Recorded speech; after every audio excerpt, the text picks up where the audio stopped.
don't do this to me. Thank you. Oh my goodness. Alright, we'll feed our friend Nabnuts and then we'll be done for today. Okay.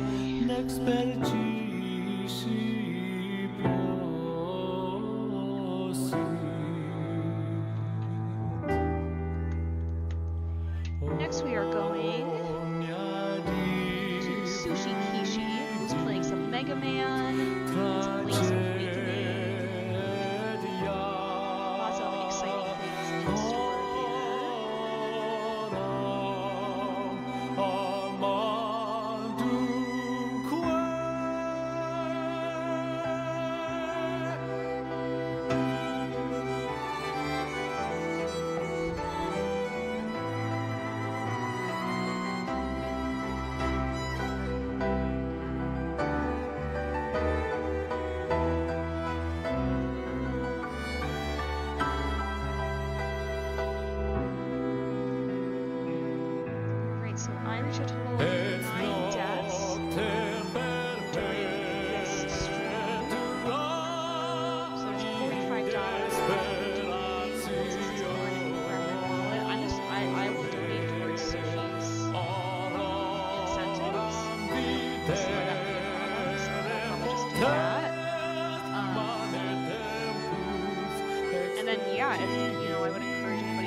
our beautiful cutscene, our beautiful.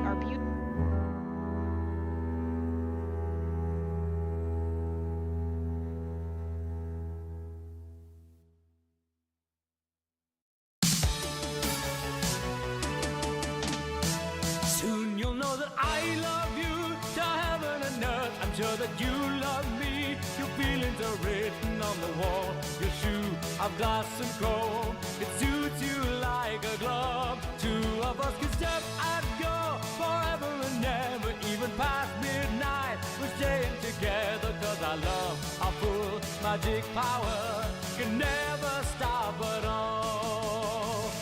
You're welcome here, my princess, so sweet and sincere. And the apple on your throne lulls you into sleep so softly. I love the honesty in your eyes, forever innocent. Moments we could spend in love, treasure in the ocean. Sun will rise, the night will fall, everything will turn, but your smile will never change. Soon you'll know that I love you to heaven and earth. I'm sure that you love me. Your feelings are written on the wall. Your shoe of glass and chrome, it suits you like a glove. Two of us can step and go forever and never, even past midnight. We're staying together. You're the one, the only love I want. A 24-hour Cinderella. Hey, hey, hey!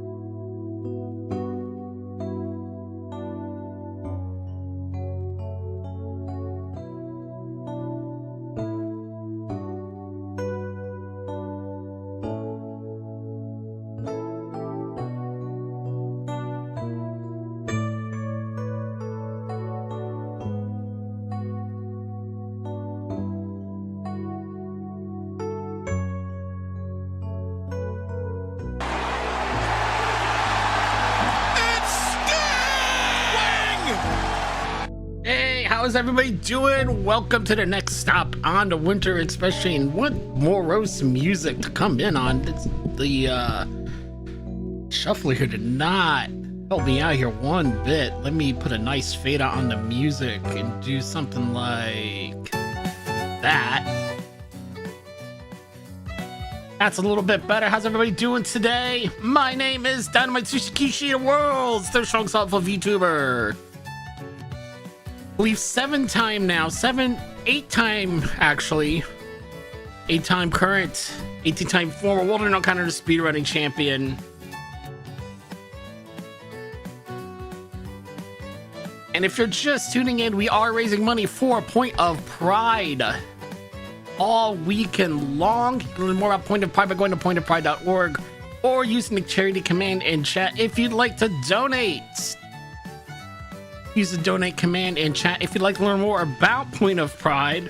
That's the button I'm looking for right there. Point of Pride has served tens of thousands of people in all 50 states and in over 100 countries by providing access to gender-affirming health and wellness services. They have a lot of fantastic, I believe they said it's like scholarship type funds available, like you see on the screen there, for transgender surgery, for HRT access. They provide free chest binders and free femme shapewear. A lot of fantastic, do a lot of fantastic things. If you'd like to support them, again, use the donate command in chat. That'll take you to the Raid Train's donation link that's going to be active all weekend long. Let me make sure the incentives have also been updated. Right now, I've got a poll running for the last speedrun I'll be doing today, which is I'll invalidate your aid. Refresh. As well as a 3-heart challenge for Link's Awakening, which will be coming up next after this first run. I'll give you guys some time to, don't you guys think I look at me slipping back into poor language here, to give everybody in chat, all the viewers at home, a chance to donate to unlock these incentives. Where is that button and that button? And I can minimize out of this. Where'd my Make My 2 Atari Make game go? There we go. Right, let me grab my controller. Yeah, I'm gonna be opening up with, put a pause on the music there, with my approaching menu. I think I have to rebind my controller then. We're gonna be opening up with a Mega Man 2 Atari D-Make. There we go. That's a little loud, sorry. There we go. Give me a little bit situated here. Everything is a little not quite where I want it.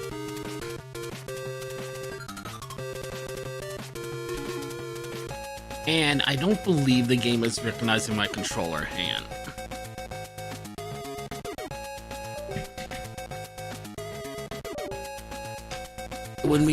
Would not be a VTuber stream if there wasn't something going on right off the jump, right? Try this one more time.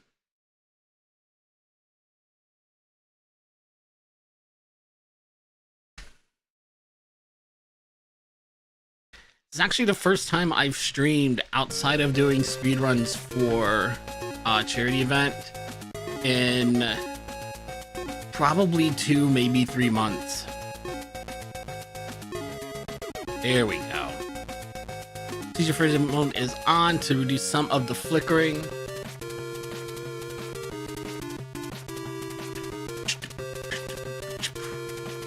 As long as I can see my splits so I know which level order I'm going with today, we should be good to go.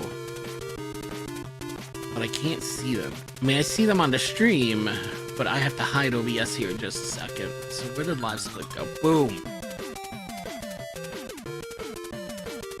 Alright. The time's gonna start when I delete the save file and hit select. 3, 2, 1, and go.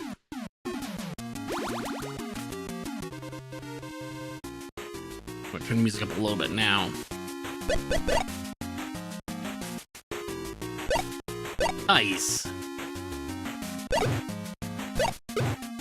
Other way around. Other way around. I need to de-rust this a little bit because I had this in a event coming up. This is the one you introduced. No, one of these. I gotta remember how you This was a probably damage boost through there. But aside from just having the graphics change to be more Atari style, there are a lot of quality of life adjustments in this game, one of which being your lives get refilled between stages, which is really nice. It's really, really nice. And I believe all of your weapons get refilled between Wily stages as well.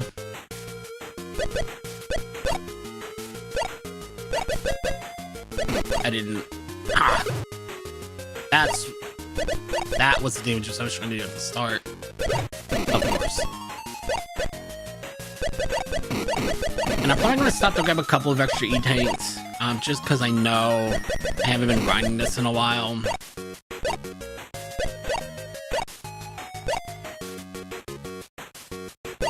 And I know we're on a tight schedule today, too. Or at least I am a little bit. Whoop! Yeah, also, obviously these clouds work a little bit differently. You have to move them with the momentum of your gun, if you will.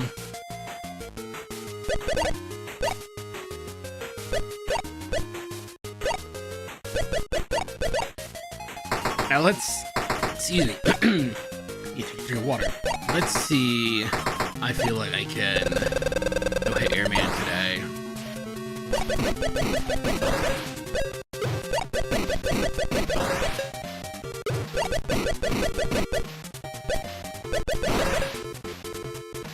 There we go.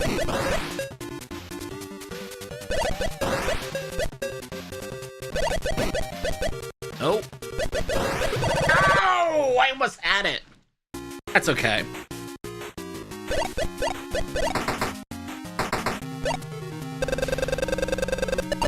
And a $44 donation. Thank you so much. I will check for comments in just a second here.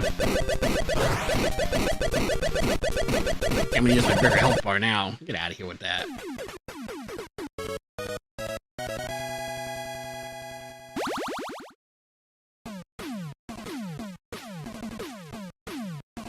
And I don't see a donation come, but thank you so much for donating. And did the timer start? It did start, and I just forgot to split. There we go. Oof. I did go to unlock, I believe, the 3-heart challenge run that we'll be doing next for Link's Awakening.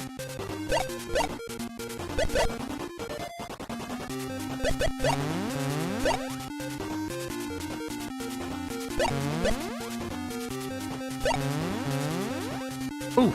Ah, sugar. That's alright. Forgot the whole reason why I went that way.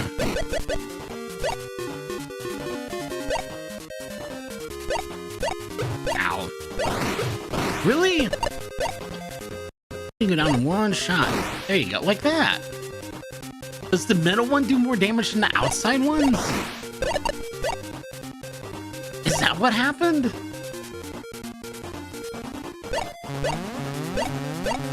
I would have had no idea.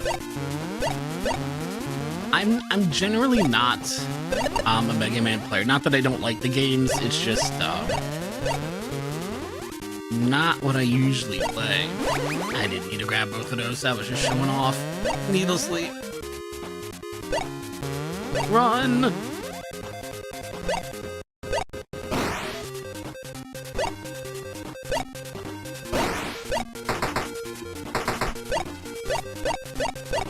Point being, I didn't finish my sentence. Point being, if the tornadoes do different damage based on which one they are, I really have no idea.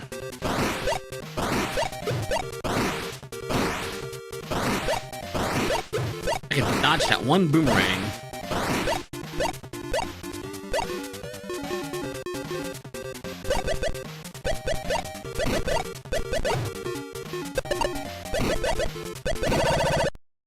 I really didn't want to do that boss fight again.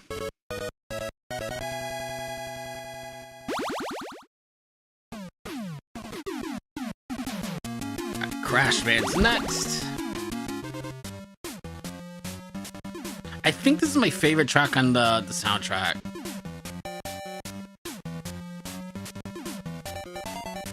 Oh, now the sport bot wants to work.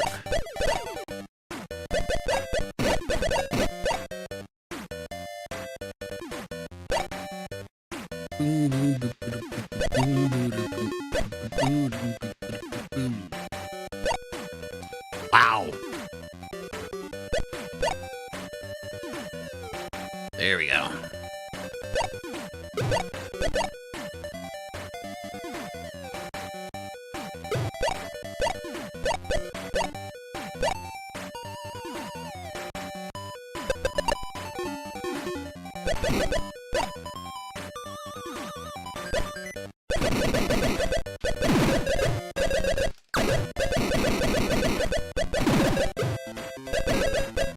There we go.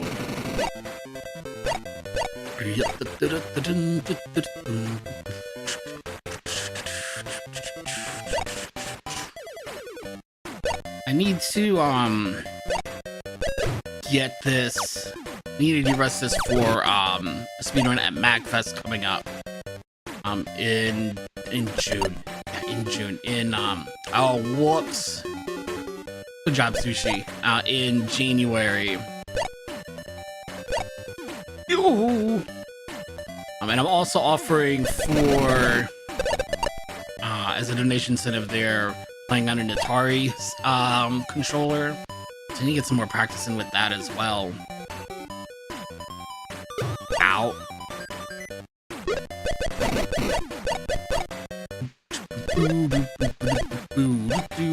Ow. Come back to Mega Man Dust. It's the Atari remake of Mega Man 2, but close enough. Oh, wolf.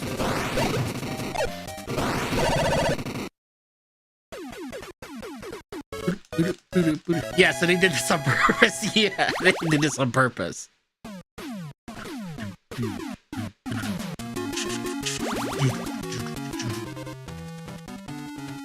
If I remember correctly, we just dropped our Ritz, alright? Really?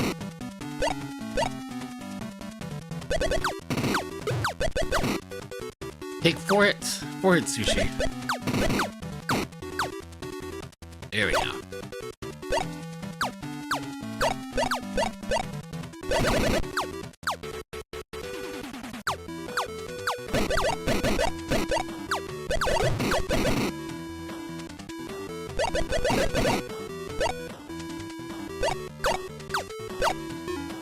I think I'm gonna try and go back for the E-Tank here.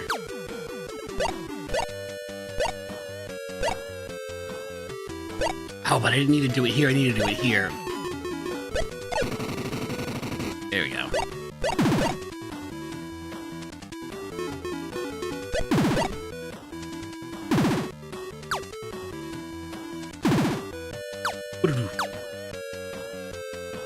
Should be one more screen.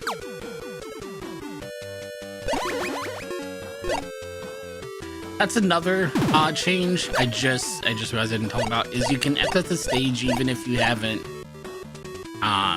cleared it. And also, I don't know if you can even exit stages in Mega Man 2 NES off the top of my head. Ooh, I made that a little bit harder than it needed to be.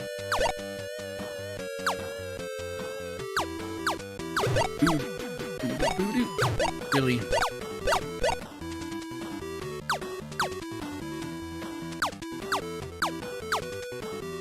That's what I would have thought, and then I wasn't even sure if you could replay stages. It's been a while since I played the original. Who are we fighting? I think this is the right weapon. Oh, no. Well, this is the right weapon. That's what I thought I had equipped. Get back here.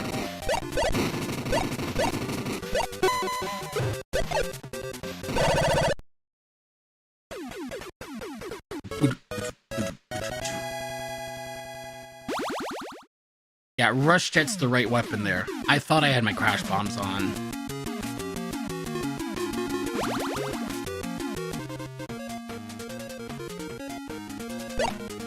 You just rushed it right into him and just take him out with a slide tackle.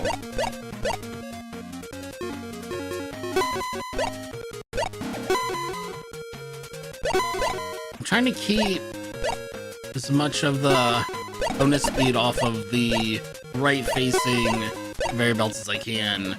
I also don't want to get hit too much. Ooh.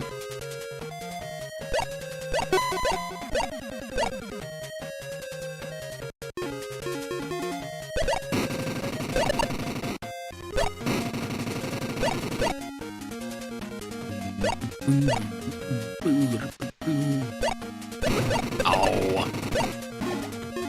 I'll just eat it. Grab the health here.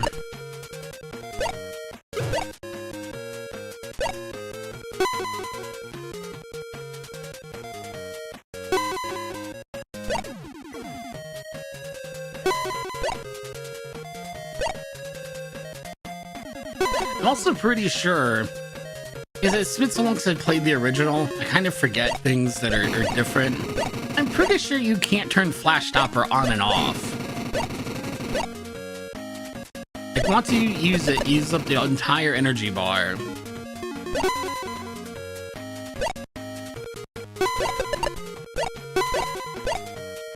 Up, thank you.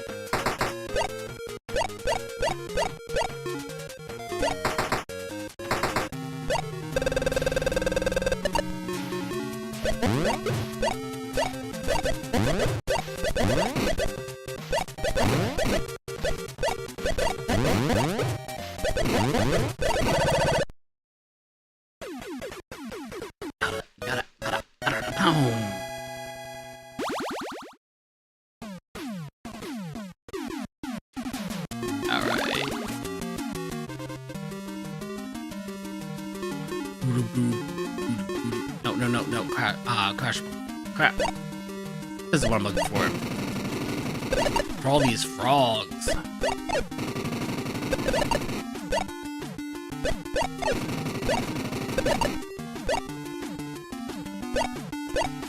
Ooh.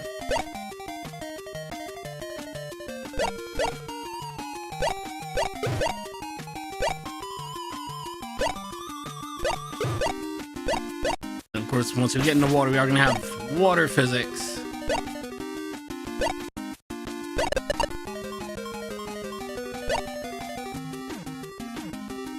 As long as I keep my feet firmly planted on the ground, we should be okay. As much as I can.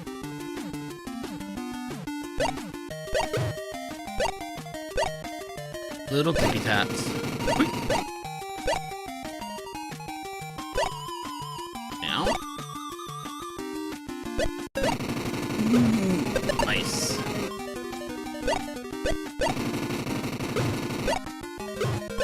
Man. Oh, I thought my weapon ammo was my health. I thought it was on a lot more danger than I was, I think.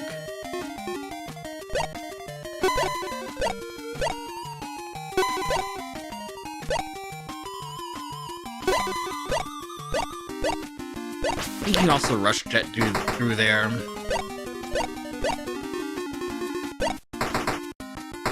Now your Metal Blade works a little bit differently. You only get 3 directions per side. You don't get a full 8 directions. It's either, you know, straight in a direction or not even like 45. It looks like it's 27.5 degrees up or down. But it's still very, very powerful. I don't think you get quite as much ammo either, but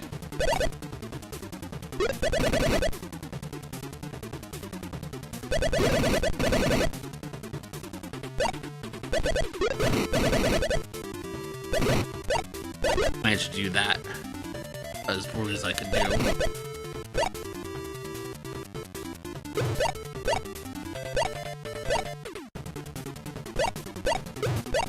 Yeah, we're just gonna damage beast off the disco floor here.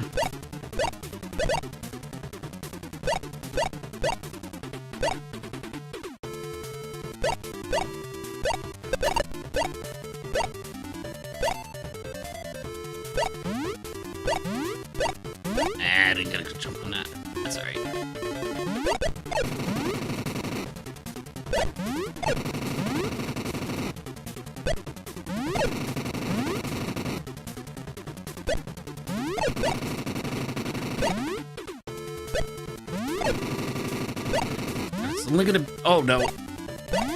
Ooh, okay. As I said, it's only gonna be a problem if I fall in the pit here. Because I'm not gonna have enough ammo to take all the walls out.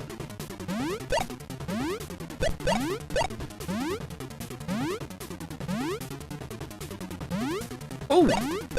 Ooh!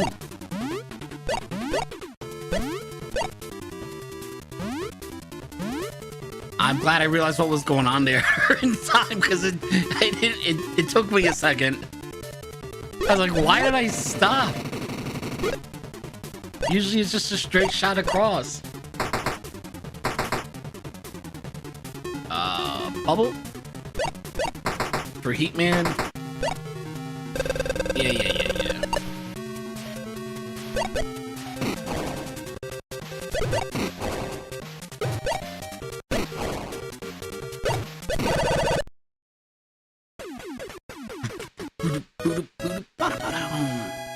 I think that just leaves one left.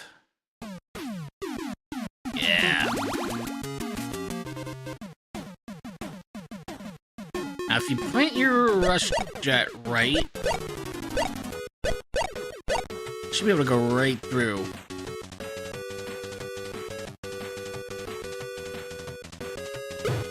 Nope. I think it needed to be a little bit higher.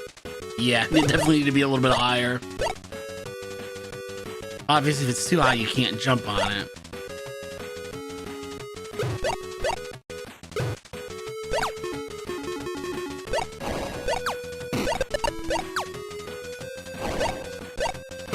Oh! Didn't quite get there in time. And I jump that. Oh my gosh, stop! Yeah, stop getting hit by every single one of these. There we go.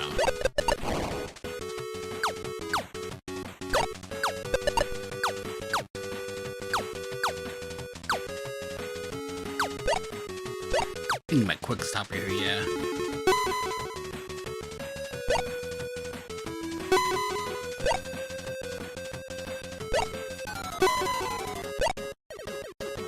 Oh! Made that a little bit more difficult than it needed to be.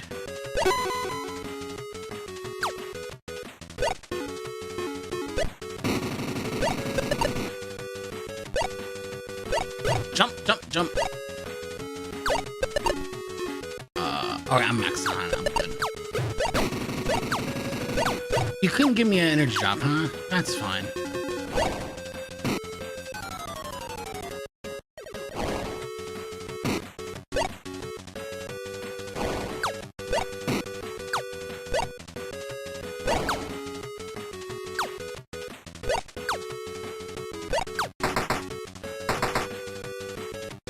We're gonna take advantage of the fact that we replenish our lives in every stage. I'm just gonna come over here and give this big old guy a hug. Like 2 bars of energy.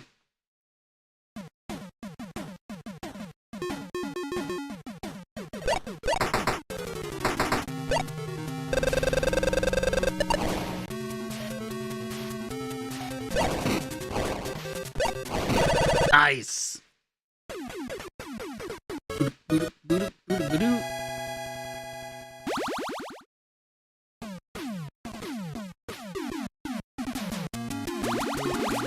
Alright, now we're on to the Wily stages.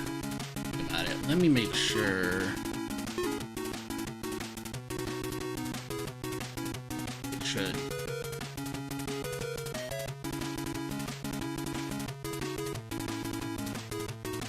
Yeah, here we go. I want to make sure the tracker was working. I meant to check that before we got too far in the run, and I forgot! Yes, it is updating properly.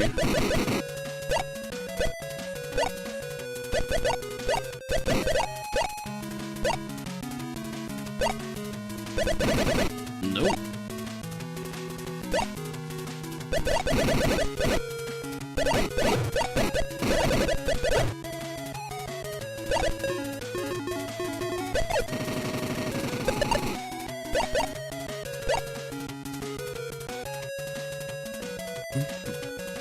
jump. This is a whole lot easier when your up button's not your jump button. Because I have been practicing with the the Atari controls. And right about here, it gets really tough. Like on an Atari stick. Those are not meant for platforming. And they're definitely not meant for platforming where up is jump.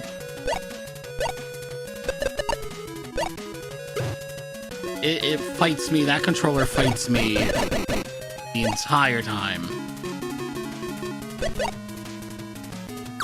on these ladder to ladder jumps. It's terrible.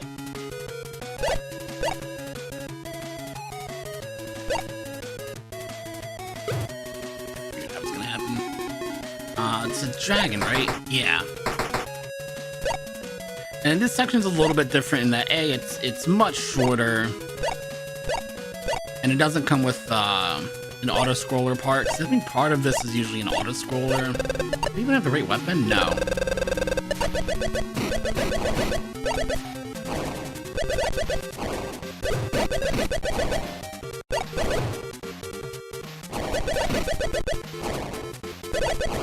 Come on. You.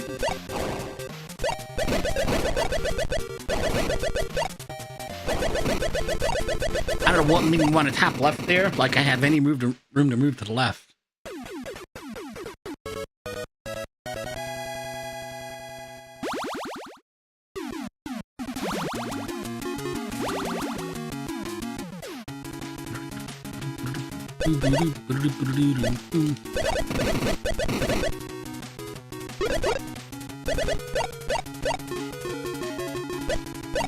I think we got a free E-Tank at the end of this too.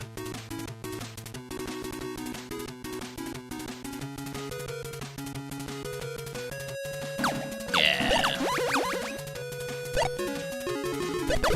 Oop, that went right around him.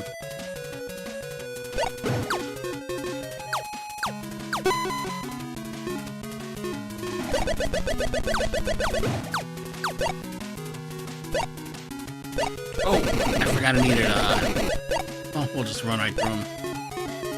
That's what you're looking for. Oh, I let go too early. I lost the ammo. That's okay.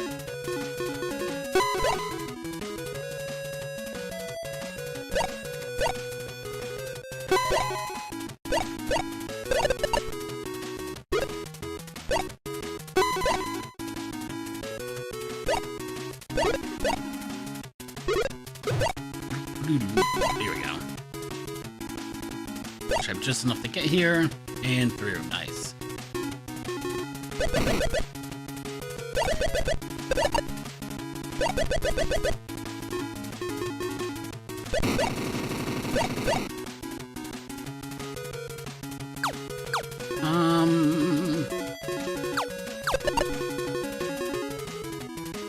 That is not the weapon I want to use. Whoa, whoa, whoa, whoa, whoa.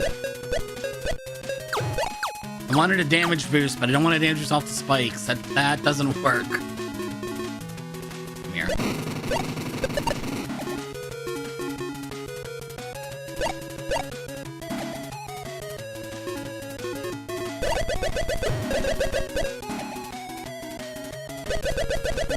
don't want to take too much damage here.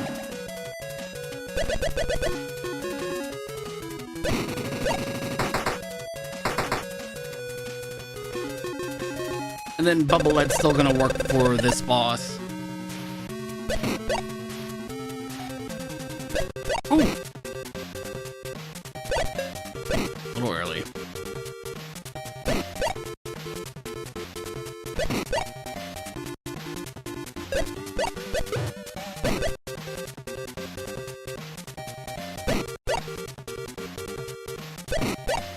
Nope.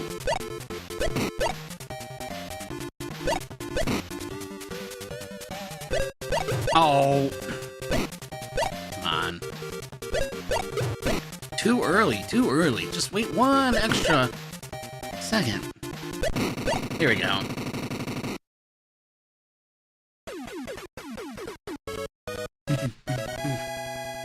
Dolls Reason Experience Mega Man DOS is another fun raid. Yeah. Mega Man DOS is something else.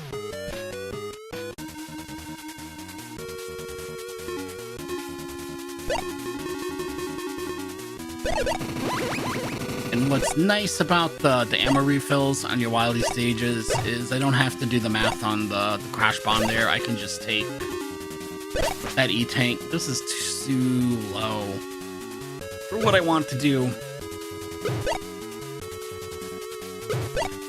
And as a matter of fact, I'm pretty sure this made this much harder on myself.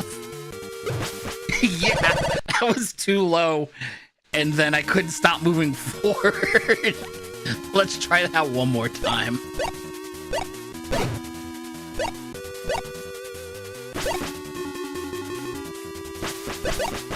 That's a little better. Do zips work in the demake? I don't know of any. I don't think any have been found, and there's a handful of people who do speedrun this much more than I do. So I imagine if there was something to be found, we'd know about it.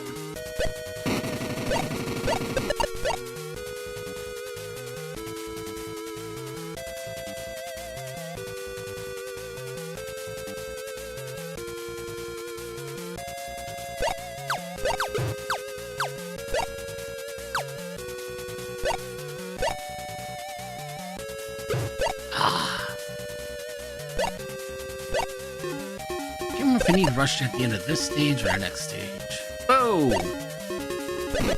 How about that, though?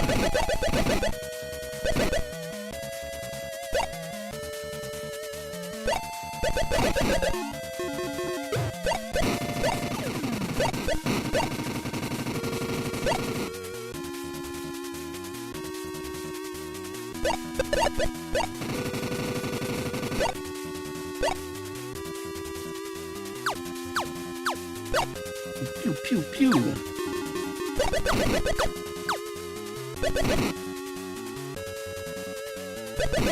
I thought there was another shark there. My memory serves me well sometimes. Yo!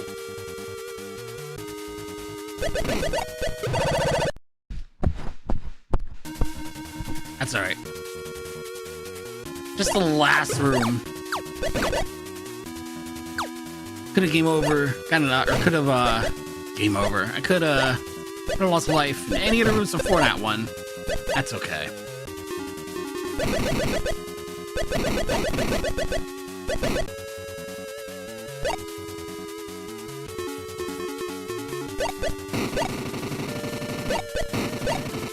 Keep reading that big fish is there.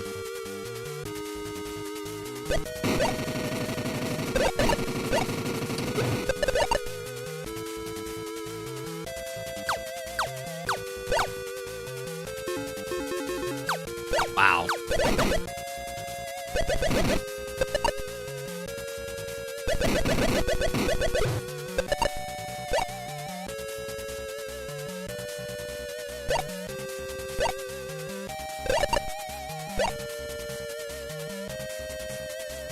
Did I hit a spike, or did I just run out of health? I must have just run out of health.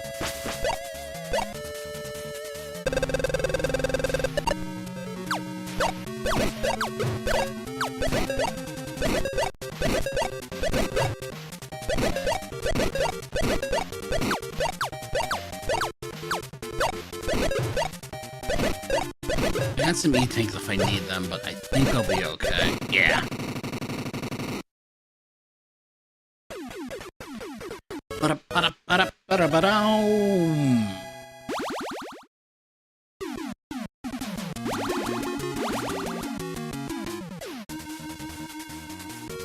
Oh, and then this stage, let me tell you, trying to do this stage on an Atari controller, oh my word, forget it, man. Absolutely awful.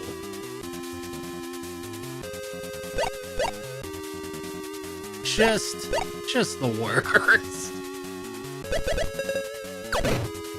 This is where I'm going to spend all of my practice time. When I start practicing the incentive, is this stage. I don't have a choice. Yep. Ow. I don't usually go for the sea tank, so I forgot all about it.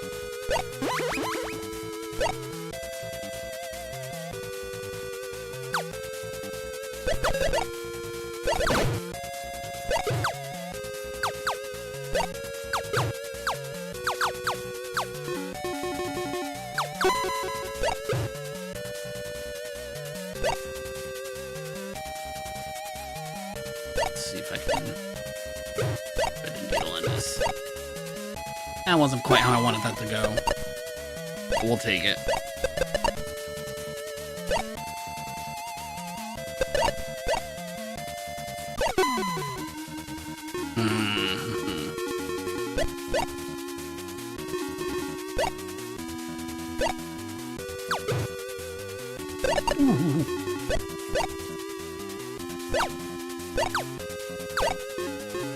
I'll be careful with that because I know I'm gonna need jet at the end of this one. Nice jump. Absolutely fantastic. Jump. Wow.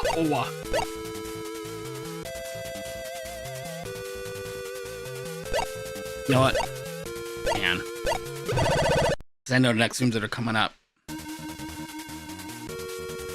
And I refill too.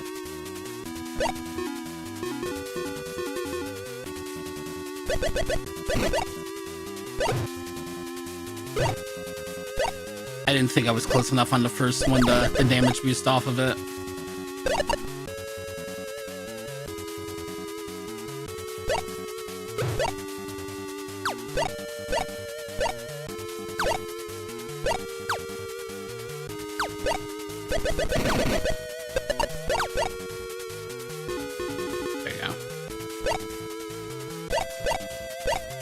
Let's not make this harder than it needs to be. Jump up. Rush jet. There we go. We've played the game at least once before.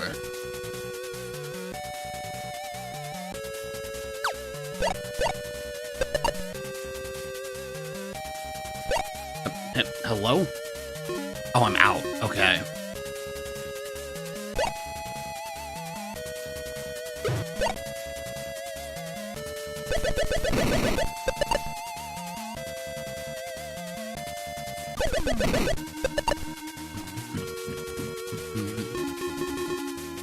I kind of need that rush jet energy up there.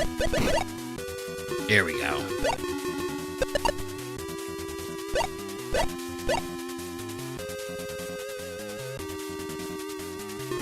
I have no idea where the gaps are in the floor.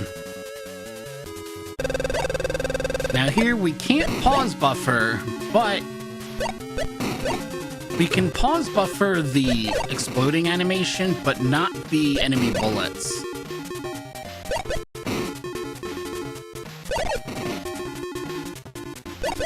There we go.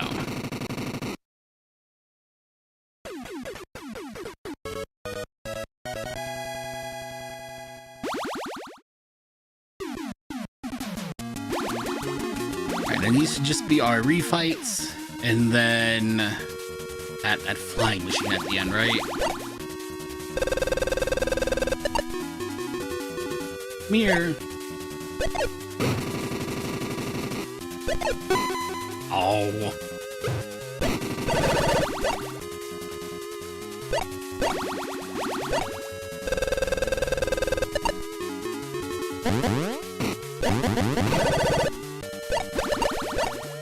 Yeah, metal's still weak to metal.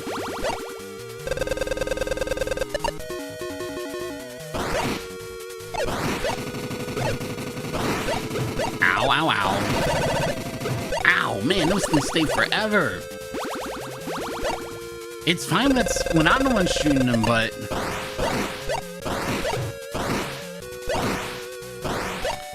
Turn to the right, sushi.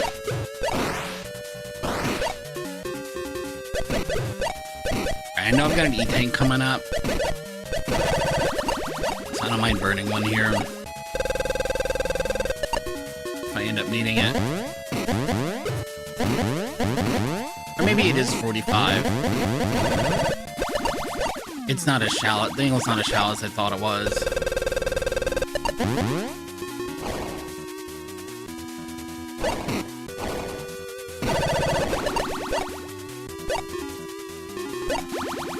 I did not call my shot correctly. That's okay.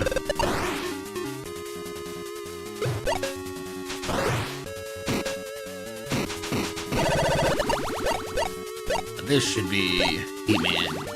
Yeah.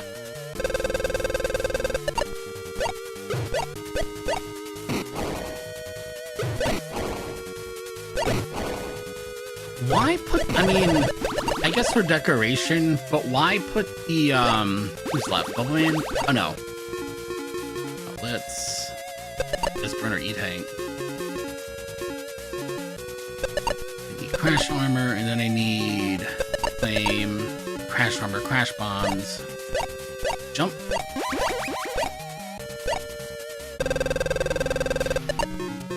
Finish the thought. Why have, the heat on the bottom of He-Man's boss room if you can't actually fall into it?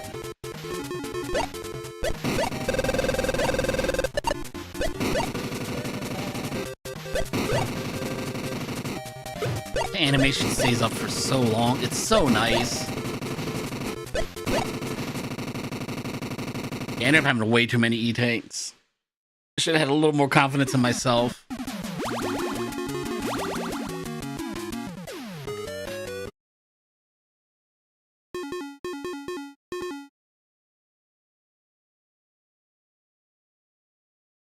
Now, if I remember correctly, in the NES version, if you run out of bubble lead, you're completely stuck, right? There's just nothing you can do against the final boss. But in the Steam Ache, you can use Mega Buster if you happen to run out of bubble lead. Thank you! Thank you so much.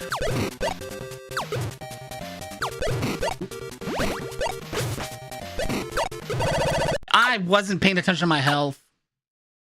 Yeah, the subtitles are it's, I can't remember the plugin now. Because it has a fairly generic name. But it is a free OBS plugin.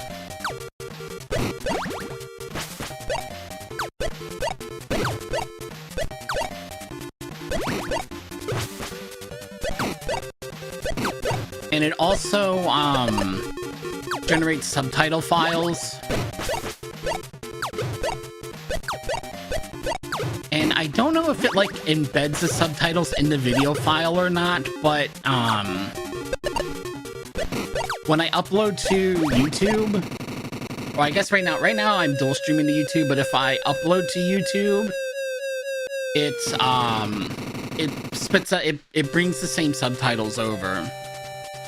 Not that you necessarily would need them, but if you have closed captioning on for some other reason, like maybe the closed captioning here is tied to like a text-to-speech or something, it'll bring those subtitles over. That's time, by the way. And that was Mega Man 2 Atari D-Mates. That's the first speedrun of my part of the train out of the way.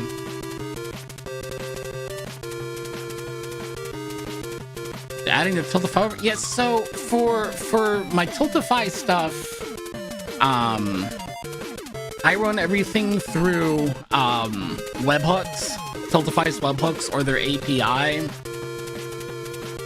And in fact, I think I need to refresh my alerts because I didn't hear it go off earlier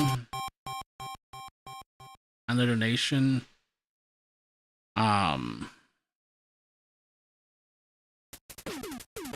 Go. But yeah, I run everything through that so I can control all the text output and things like that. And then for the the actual tracker, like the totals tracker, that uses the Tiltify's API to grab the donation totals and things like that. And then I use Mix It Up as my stream bot, which does all of the number crunching and things like that. That and a fair amount of PHP code, because that's the one thing I know a little bit of is PHP.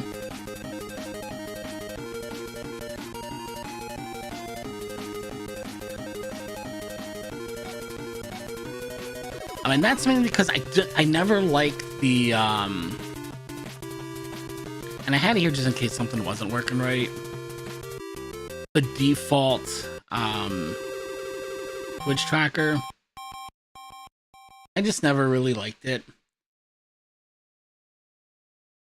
So I wanted to do something different with it. And Mix It Up has its own like progress bars built in, so that's what I went with. But back in the day, let me see if I can find an example. Yeah, without delaying too much.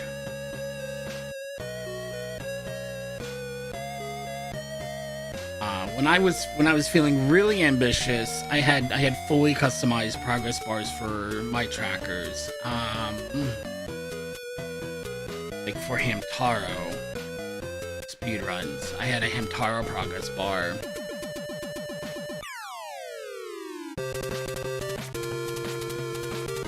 That doesn't have it. I don't know if I've got a picture of it anymore, because it was so long ago.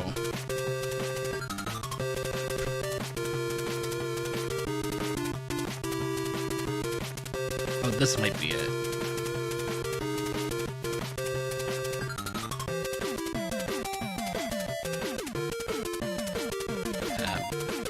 Yeah. And unfortunately, there's no progress on it, of course. Oh, there's a little bit on the other one, though. Let me get out of the game.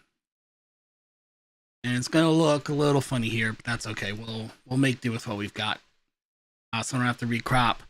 But I used to have totally customized progress bars.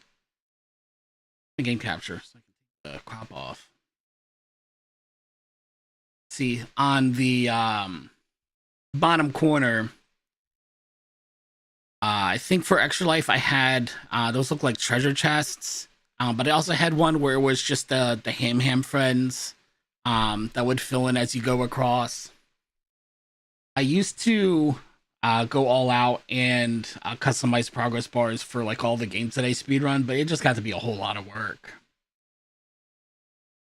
And I just wanted to simplify things. I also just needed the extra space for captions and things like that. Let me put some music on while I find.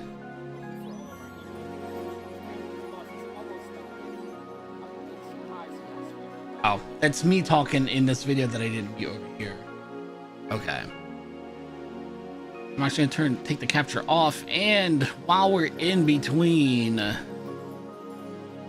speedruns here and I'm getting set up for the next run, as a reminder, we are raising money for Point of Pride all weekend long. If you'd like to learn more about Point of Pride, use the charity command in chat. That'll get you the link to pointofpride.org. If you'd like to donate, use the donate command in chat to get that donation link. It'll take you to the Tiltify page.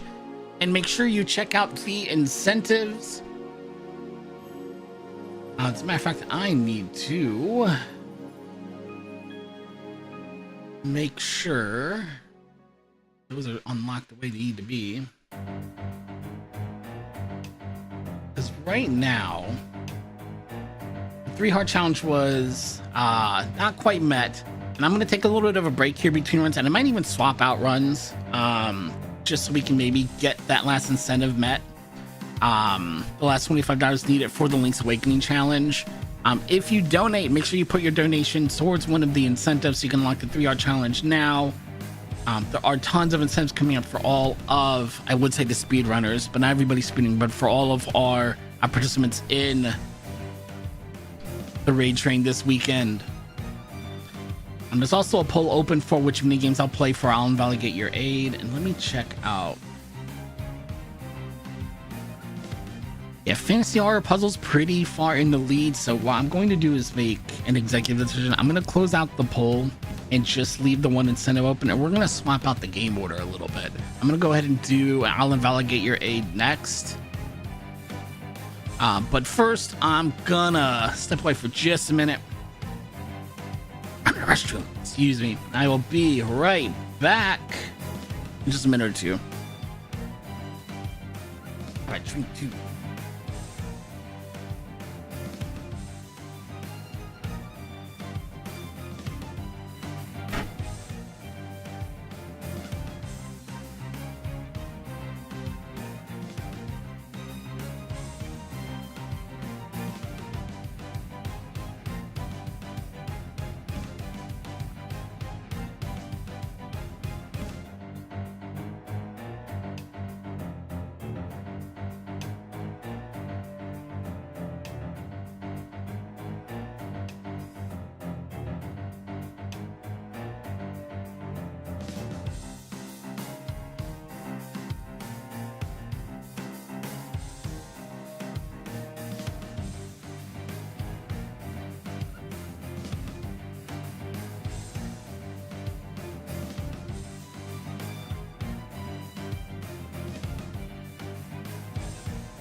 I am back.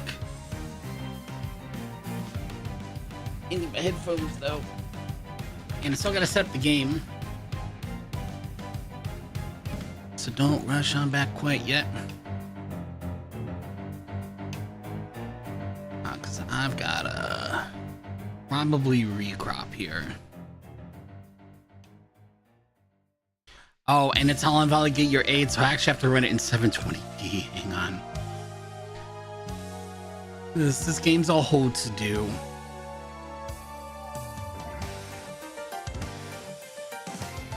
Alright, 1280 by 720, not 1280 by 768. 1280 by 720. That works. In the game.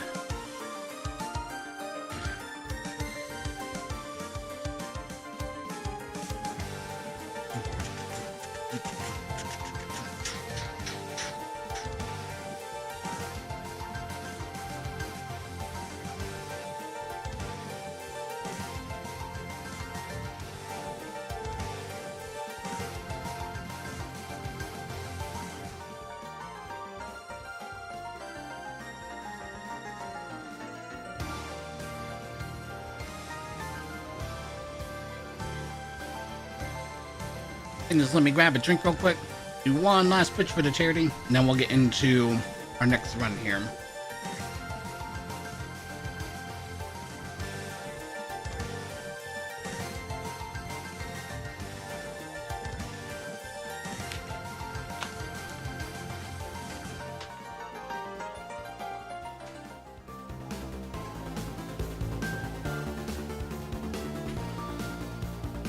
Again, we are raising money for Point of Pride for the entire weekend. Point of Pride is a trans-led 501c3 nonprofit organization. They've served tens of thousands of people in all 50 states and 100 plus countries by providing access to gender-affirming health and wellness services. If you'd like to apply for one of the grants or for their garment programs, or if you'd like to get involved as a donor or a volunteer, get involved in other ways outside of just either participating or watching the event this weekend, You can go to pointofpride.org or use the charity command in chat. That'll give you a clickable link for you to use as well. You can always donate with the donate link, or the donate command as well. We'll get the sentence out of here at one point. Where'd my, oh, I know where it went. I turned it off because I was swapping out games.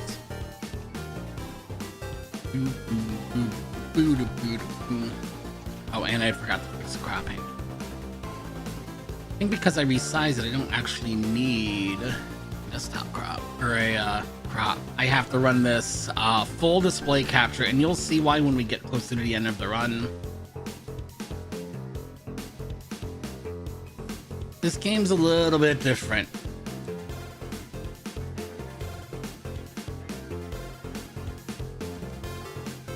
It's 70%.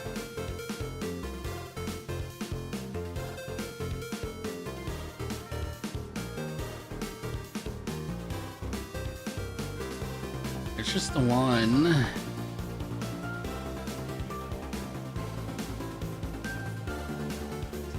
Oh, and now that button doesn't want to turn the, really? Here we go. Since it's just the one split, I don't really need the splits. But just to introduce the game a little bit, this is the game I'll be running at, Games Done Quick as part of Awful Block in January. I'm super excited. Not just to be on the big stage, but to showcase this game too. It's a very silly game. I mean, mute the music. That's what I was hearing in the background too. The story is very simple. Our objective, our goal, the entire point of the game is for us to help FaZe, who's the protagonist, help FaZe find his doorstop. His doorstop's gone missing, so his front door's just flopping around in the breeze. And we think Rhea, the character you can see on the screen here, we think Rhea has stolen this doorstop. Because this doorstop is a very round, crystal, orb-shaped. So it's a magical orb. And Rhea here is a witch, so she kind of needs magical orbs.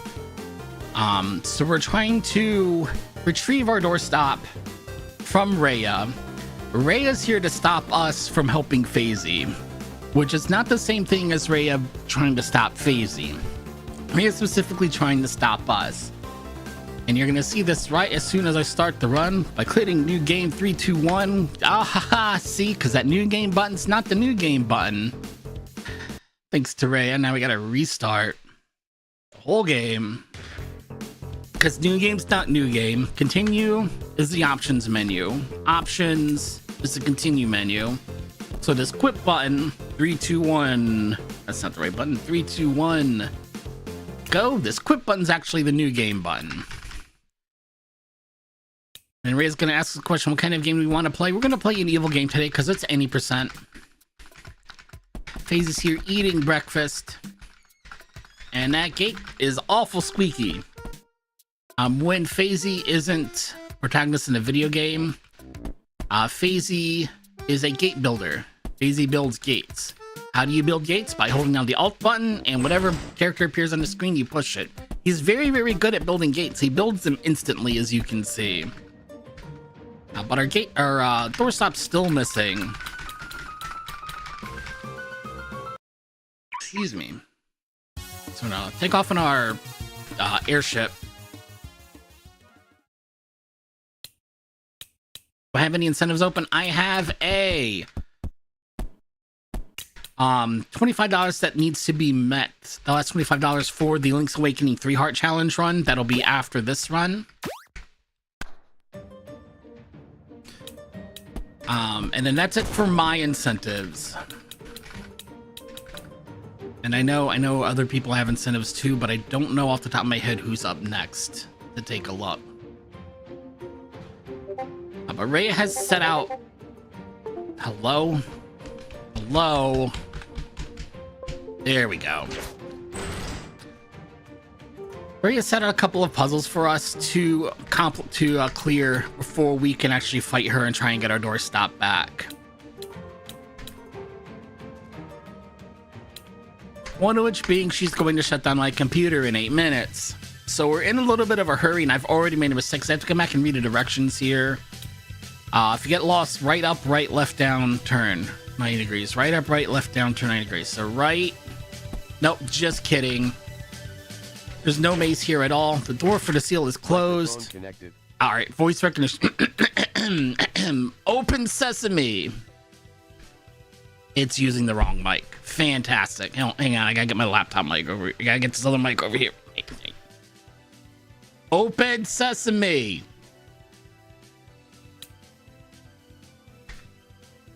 Open sesame. Microphone disconnected. What do you mean microphone yeah, just kidding. There's no voice recognition in the game. I don't believe RPG Maker supports that.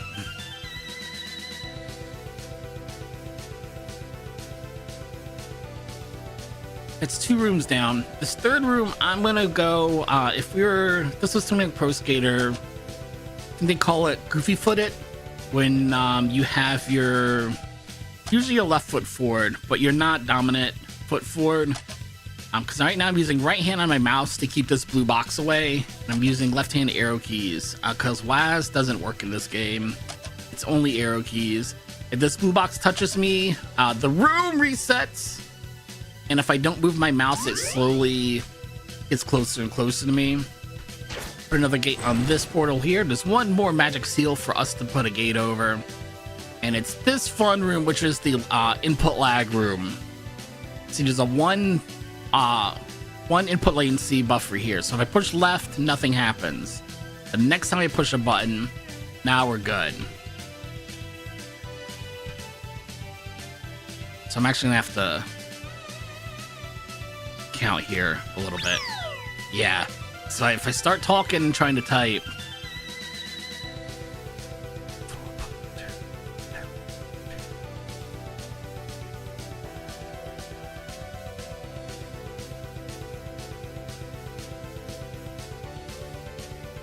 oh shoot. One more time. 1, 2, 3, 4, up. 1, 2, 3, down. 2, 3, down. 1, 2, 2, 3, 1, 2, up, left. There we go. Okay. Left, up, right, up. Up, right, down, right. Up, right, down, right, up, right. Oh, too fast. Up. Right, up, right, down, right, up, right. Touching me there. Nice, okay. And we got there with 5 minutes to spare. Not quite as quickly as I would have liked. And in fact, we may end up missing out on the speedrunning bonus just because I was a little slow through there. We'll see. Yes. So I've closed the poll. Who won again? I believe it was horror games, fantasy, horror, and puzzle games. So we're gonna open up. We have to clear 7 points worth of mini games. Each mini game has a different point value. We're gonna open up with fantasy games.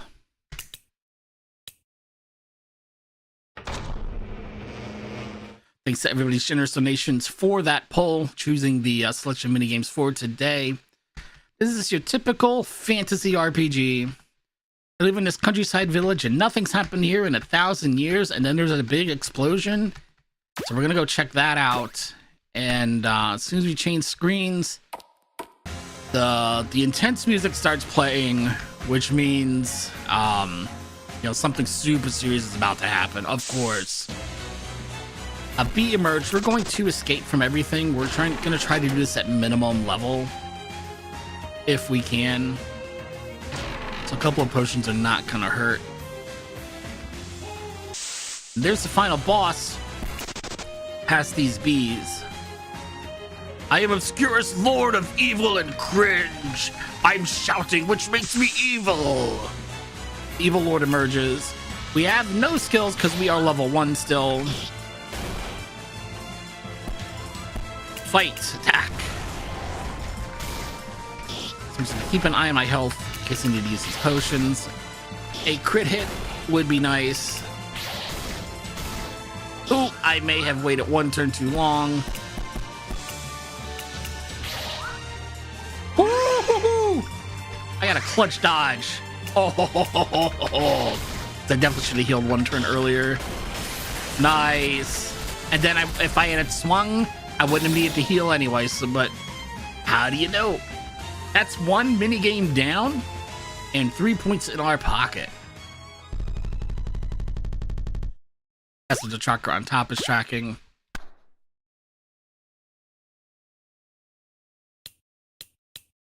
Alright, so fantasy horror games was next? Yes.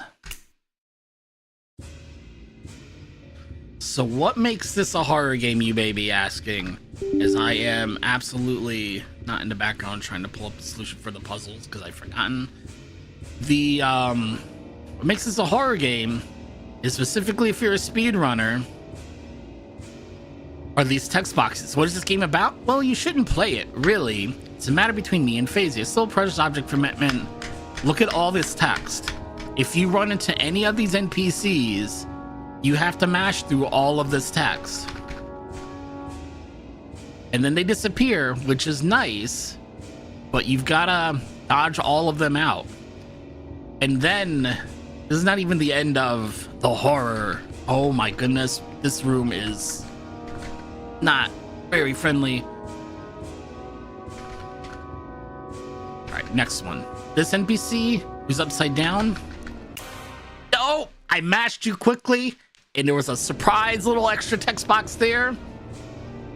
Asked me if I wanted to reset the room, and it resets the room. And that is what makes this the most horror-inducing game to speedrun out of all the mini games that we have to choose from. Oh my goodness, get out of my way. Go, go, go, go, go. And you're still here. Careful, do not return to the beginning. Nope. Oh. Oh, wow. Wow. All right. And we're through. Oh my goodness. Okay.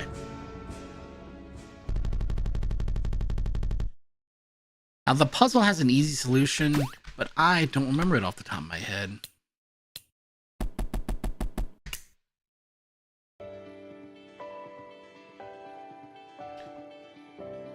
Actually, I might remember it off the top of my head. This is one of those lights out games where you have to turn all the lights off. Let me go ahead and reset it.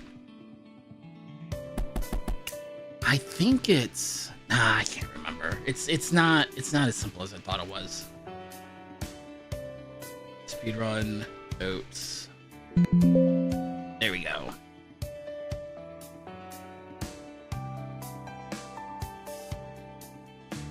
There we go. 4, 5, 6, 8 in this entire third row. There we go. Turns all the lights on and we're done with the puzzle.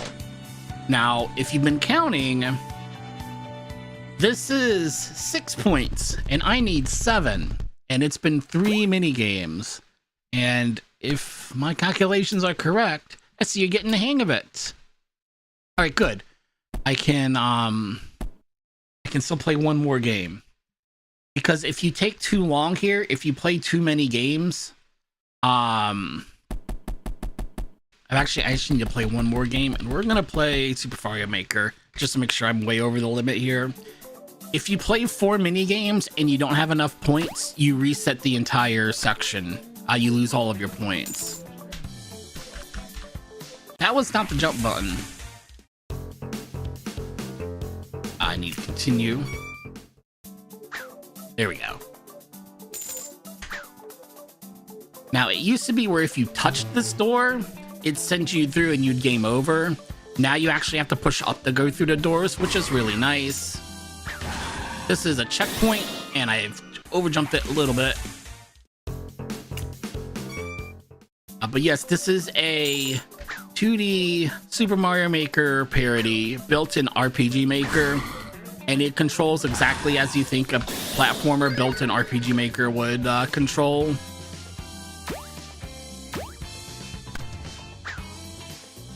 I want the third door here. Or did we want the third door? I think I outsmarted myself. I think it's the second door I want it. I want the second door, didn't I?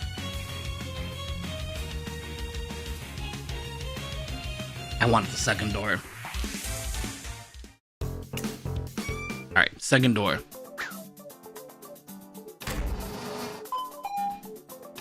Answer the first question is 0. Second one is...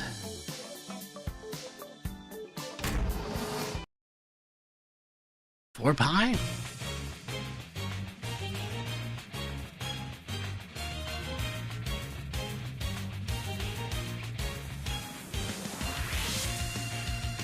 Why did I not write this down in my notes? Because I was just like 1 in 4, or 4 in... Yeah. Maximum coins, game over.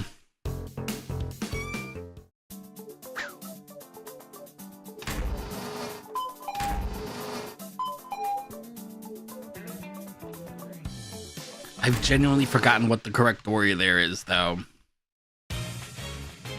So we may have to do this one more time. I just know it's not -0.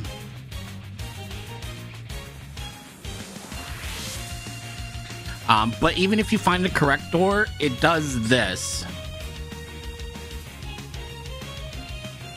There we go. That was the right door. So there's the finish line, right? Yeah, no, watch out for the thwomp. And the finish line is quickly going to become a fish door. Get away from that. Get away from the other thwomp. And then we're gonna go through this door because the doors are gonna swap. And then you go through the exit. Southfire has been banned by Nintendo for serious copyright infringement. Please close the game immediately and delete it from your system. Nintendo is watching you. That's gonna push us way over the limit.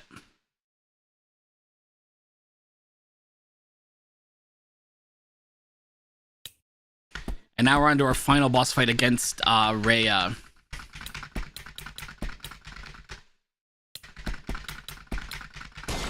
How is this boss fight going to work? Let me get this mouse cursor out the way first off. Save our game. She's going to keep creating potholes. There are monsters that are coming through these potholes, so we have to put a gate on top of them. You can see in the top left, a meter telling you how close a monster is to popping out. Now the screen's moving around. Find the X, Alt X. Let's see. I'm gonna hold Alt here. Key to the right of W is the E key. Nope. And now my controls are reversed, but only left and right, not up and down. Yeah, just kidding. It's not a real blue screen. The fifth letter in gateway is W. And it's turning my volume up. Pay respects. That's F. It's up to pay respects. Now we're super zoomed in. Kind of actually reaching the first letter of the alphabet's A. Where is it? Where is it? Where is it? Where is it? Where is it? Where is it? There it is. Final my gate is U. Neon Cat's playing in the background.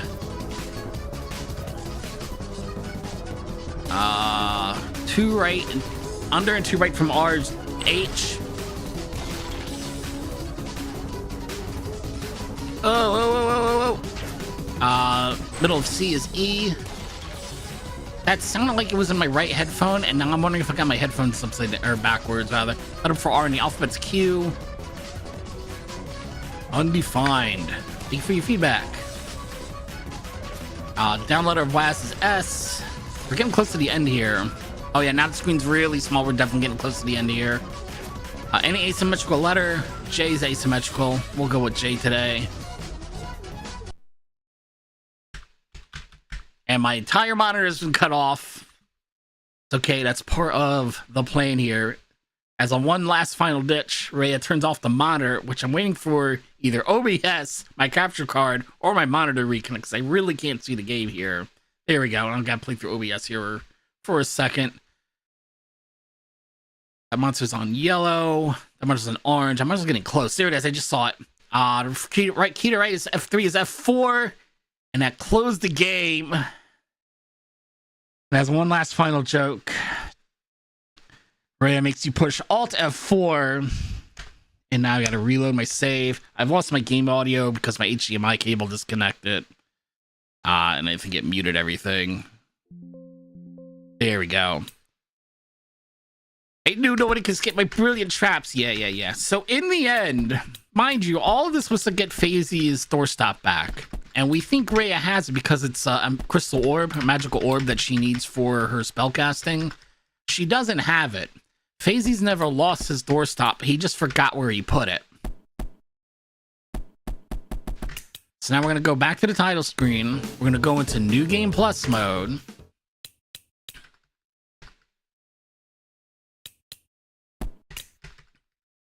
Don't get tripped up by the first text box there.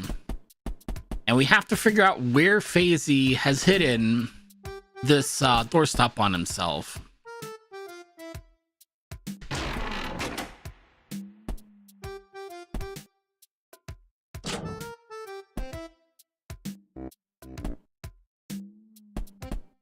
There's the doorstop right there. And that's the game. And if you're wondering, hey, Sushi, so what happens if you just go get the doorstop right from a new game? And the answer is nothing. You can check all the spots it can possibly be because it's randomized. You could check all of the spots. And if you check every single spot, you still won't find it. And one of the locations, I can't remember which, one of the locations is only accessible to you if you're in New Game Plus mode and have played through the story once. Otherwise, it's just not there for you to find. You're about to be signed out. Cheese. No, we're not taking a picture. I'm sorry, Rhea. Not today. But if you're wondering what your other options are in this first box here, because the first thing Rhea asks you is what kind of a game you want to play. Now, if you play an evil game, you end up playing I'll Invalidate Your Aid. If you want to play a fair and relaxed game, well, that's too bad. You're gonna have to go play another game. Whatever the prince asks. If you want to play, oh, that's forgot to close the YouTube player. If you want to play instead an easy game, for that we've got you covered. This is a game you can't lose. You can see I've already got save games for this from my other runs. Let's start a new game of the game you can't lose. Welcome to Game You Can't Lose. To win, enter the white door. There are 3 white doors. You can enter any of them. And you won. You're incredible. But that's not a very satisfying ending. And of course you're wondering, well, what if you try to lose? First off, let me eat this. We don't need 2 games playing, music. Welcome to a game you can't lose. Win, enter the white door. Let's not enter the white door. Pro tip, enter the white door. Oh no, you didn't win. But you neither lost. Let's try again. Let's try a different screen.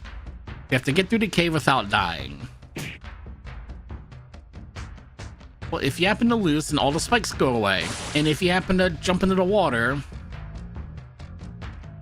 we'll just try a different stage. Let's save here. Press the green button. It's directly in front of you.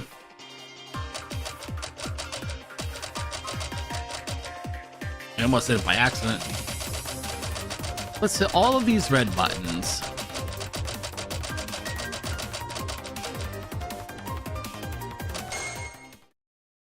Auto destruction sequence activated. Oh, well, no need to panic. Let's resume our game in some other room. Nope, worry, you can still win. Hopefully before the entire structure blows up. Let's try this. 1 + 1 = 32. Oh no, you still didn't win. Twin moved a character. So I'm gonna put my hands up. Where am I? Oh. Well, this is awkward.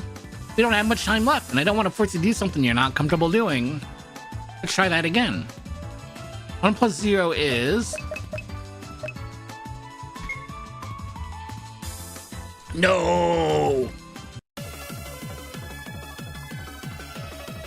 Yeah, all of that as equal to 1. I'll go through the last one very quickly. Oop, I didn't mean to start a new game. And now I'm stuck in a new game.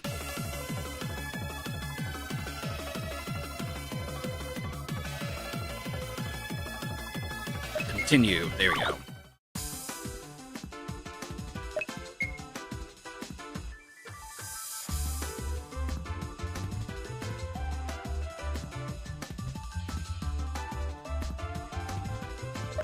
So if 1 + 0 is... Ooh, the game. I thought 0 was an option here. I think this is the end of the road then. But there's no fireworks. Hang on.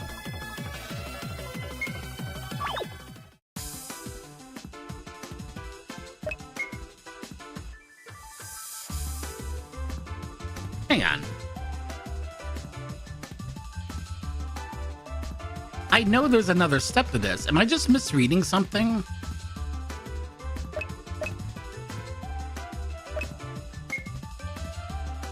Hang on. Why am I not getting the secret ending?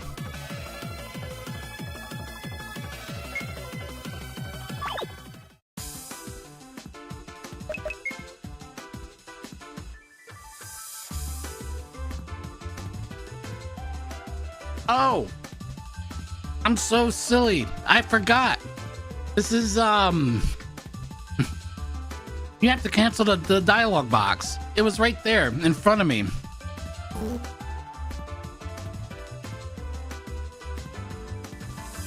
To win, play this game. Oh no, you're already playing. Cool. And there we go. All I wanted was the fireworks out of that. That's the secret ending, is the fireworks. That's what I was looking for.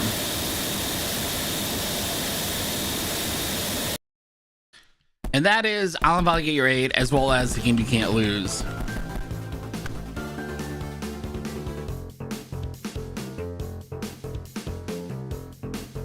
That's gonna take us to just needing to finish Link's Awakening. The original Link's Awakening on the old gray brick Game Boy. We're gonna be doing a 100% reverse boss order run when I get my controller set up.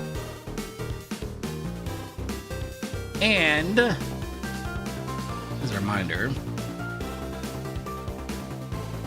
we do still need $25 to unlock one last incentive for my part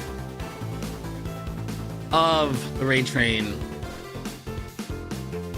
which would be to make that Link's Awakening run a 3-heart challenge.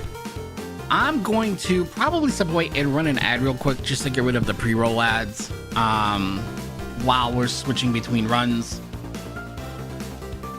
But coming up next is going to be Big Scared. Were there any incentives section after me? I don't think so. So this is the last incentive to unlock for a little bit here. But we are $25 short of unlocking the 3-heart challenge run, and all that money is going to go towards Point of Pride, who has served tens of thousands of people in all 50 states and 100+ countries, providing access to gender-affirming health and wellness services through the various programs that they offer, including annual awards from their Transgender Surgery Fund, the HRT Access Fund, Electrolysis Support Fund. They also provide free chest binders and free femme shapewear. If you'd like to get involved outside of this event, to volunteer your time directly to them, you can go to pointofpride.org to learn more about how to do that. If you'd like to learn more about the organization, you do the same thing. If you'd like to donate, use the donate command in chat to get taken to Tilted 5. Where's my mix it up bot?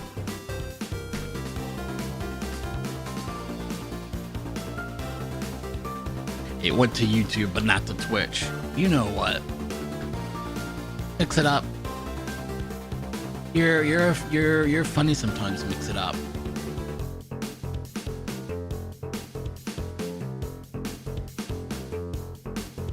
I can never get it to connect to my YouTube chat.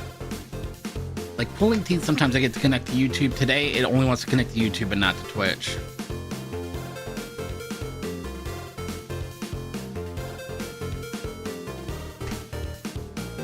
There we go. Oh, it's on cooldown. All right, somebody's used it. I think. Oi. Twitch bot.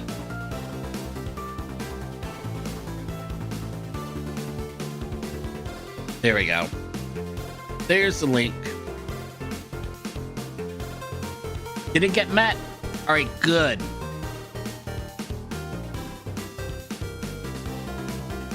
So if it got met, then that means my tracker has decided it doesn't want to update anymore.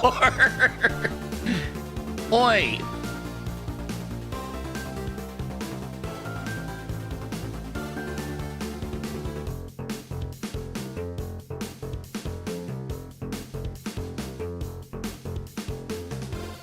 Or did it get met? Did it get met? I didn't see it got met.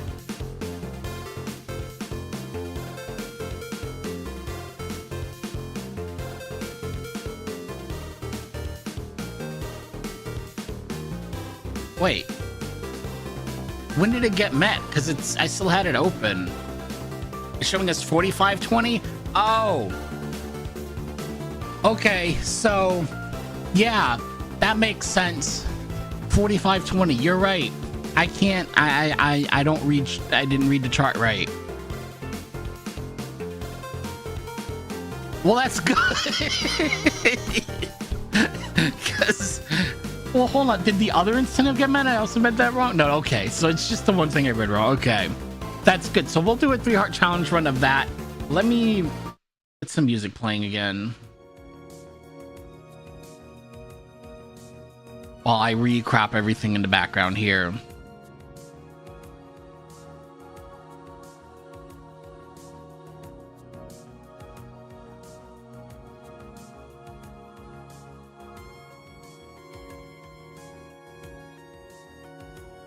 Just be this button.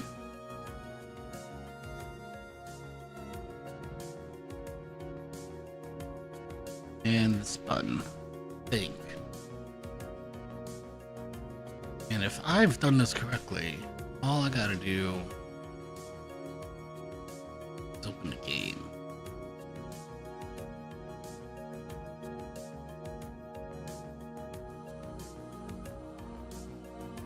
And maybe rebind my controller. No heart gain.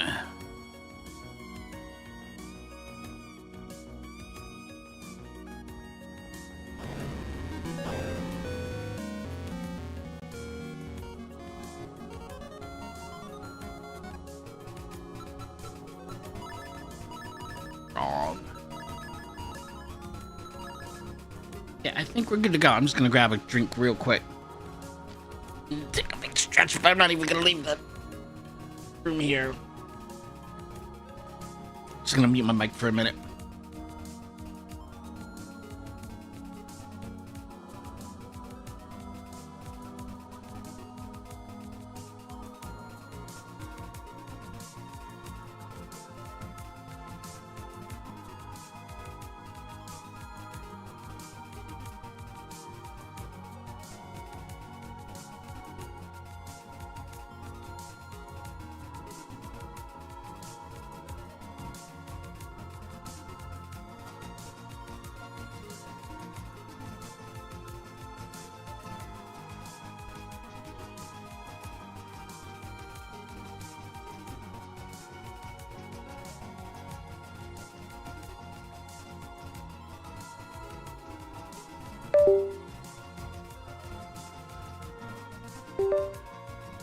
That's my computer, sorry. It's not yours, that was mine.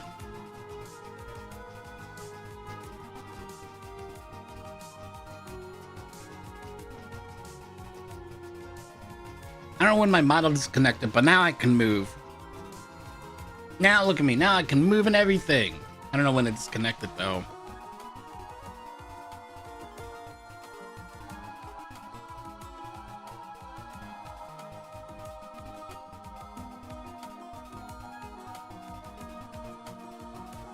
Oh wow, it's reset everything. Look at that. That is not how I left that.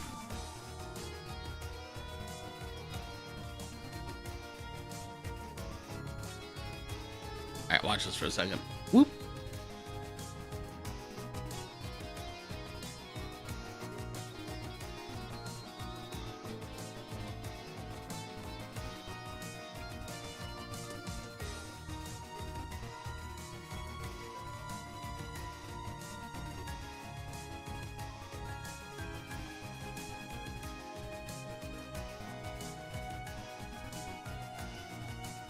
All right.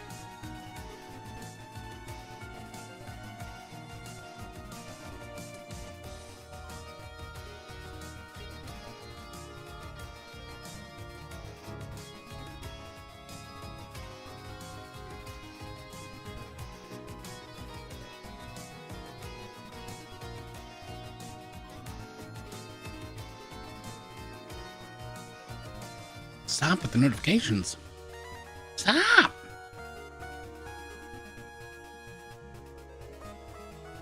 All right, we mute the music. Let me bring the game audio back because we are ready to go.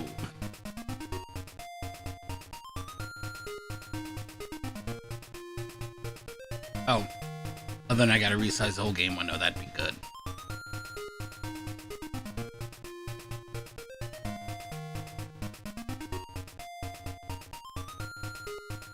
There we go.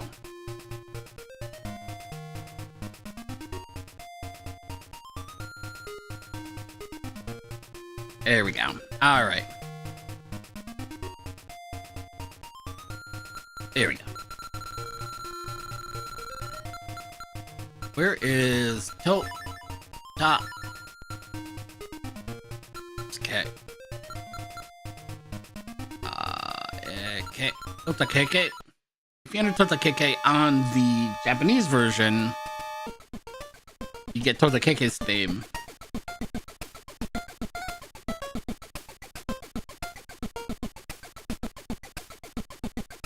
I don't know if you can do that on the US version, off the top of my head.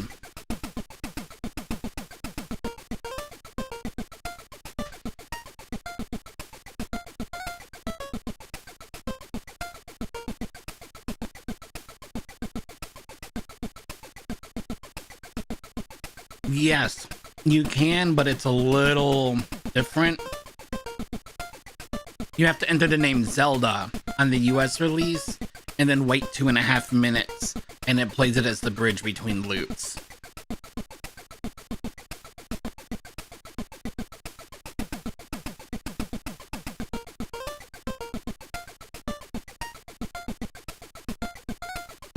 And just catch up on one donation.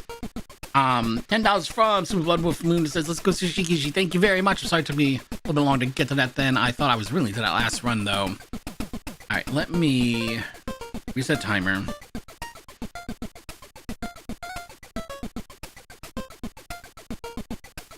Get my splits, because I'm going to need these. Hello. Open splits. Hearts.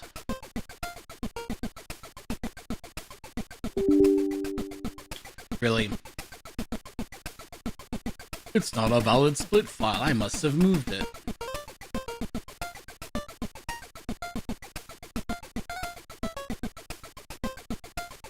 There we go.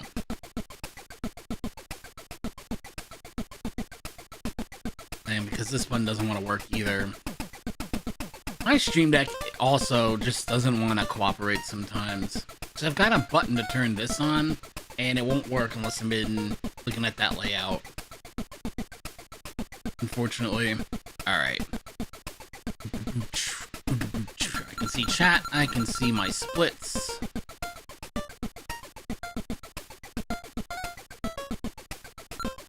3, 2, 1, go!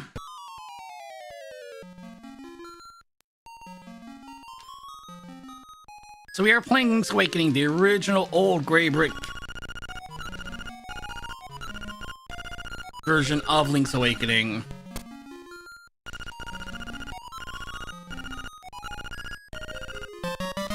We're going to be doing a 100% reverse boss order speedrun, which means we're going to be getting not quite 100% of the items. Well, we'll get into it. And also obviously going to be going through the dungeons in reverse order. And since we're playing on the... Wow. Really? Look at this mess. What hotkey did I find that did that? Because it's throwing everything for a loop.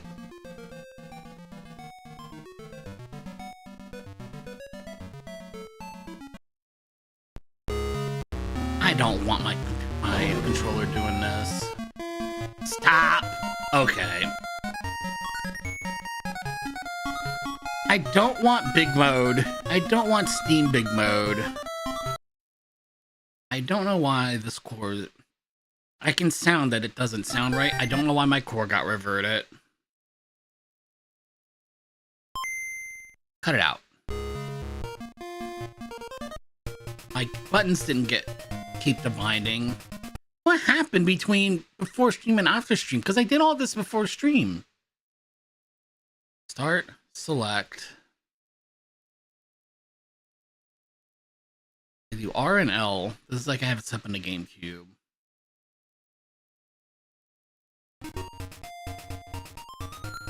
There we go. Now I gotta reset the save file. The delete button. Okay. Let's try that again.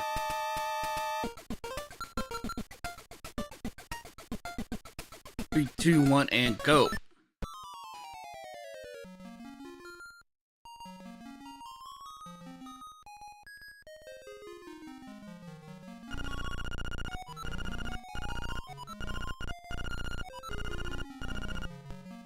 Boom, boom, boom, boom, boom, boom, boom, boom. Alright, so as I said, since we're playing on the original version, we have access to a glitch called screen warping. I'm gonna get right on the edge of the screen here, and I'm gonna open the map menu right as I'm moving from one screen to another. And you'll see that the screen will change, but Link's gonna stay on the same tile that he was on before, before we move screens. So it's like leaving one screen on the left and then entering this next screen also from the left, which is going to give us a tremendous amount of sequence breaking power. We're going to be able to do so much with this. And the first thing I'm going to do now that I've got my sword is screen warp one more time off. You can see we're on the bottom row of the map here. We're going to loop to the top of the map. I'm going to save and quit. I'm not going to be able to do this if I can't start and select at the same time without this coming up. Why is it doing this? Stop. Am I gonna have to Google this?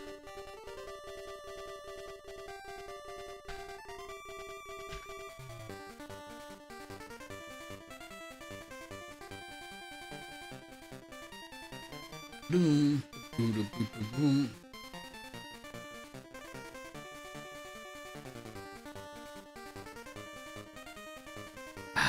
Are you joking me?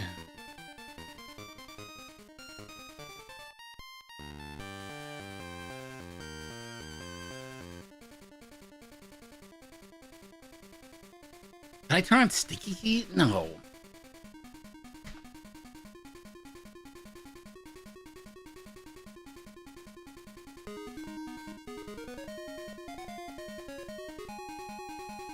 Is it Steam? I just exit Steam and would stop. Oh, for goodness sakes. Yeah, oh yeah, you just said, I just saw it in chat. Ay, ay, ay.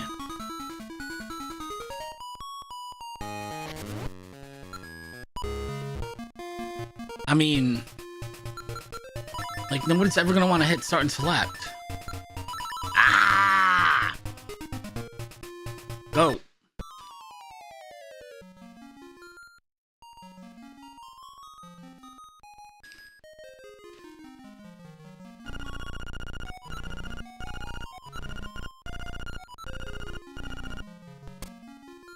What even enabled it? Probably a Steam update. Or maybe, you know, maybe I just hadn't turned it off on this laptop, now that I think about it. Alright, one more time. I'm gonna go down and get our sword.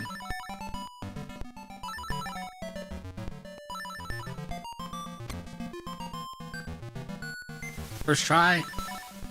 Ah, see, but it's all the way over there this time. That's okay. Do.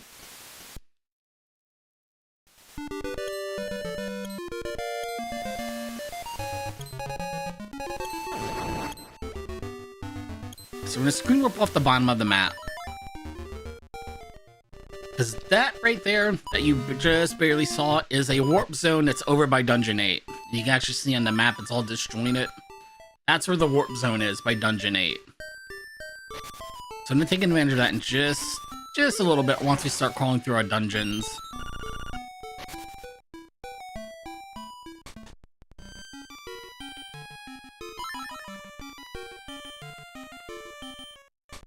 Let's steal this shovel, because it is 100% running. We're gonna need a shovel for a couple of things.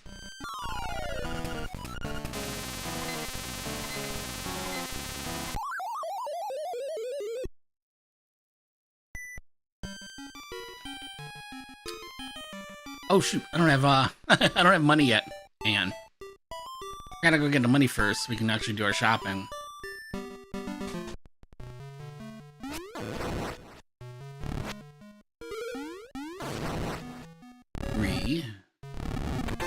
Certain times I'm gonna need to keep track of how many enemies I've defeated since my last save and quit.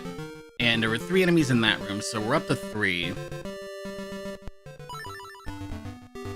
Oh, really?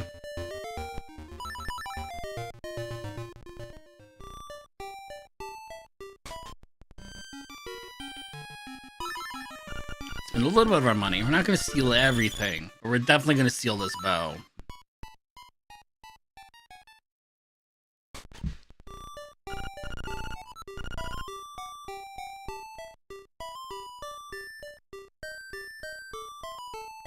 We're gonna take our first ship into the Kennel World by getting behind the doghouse here and clipping into the entrance from the wrong side.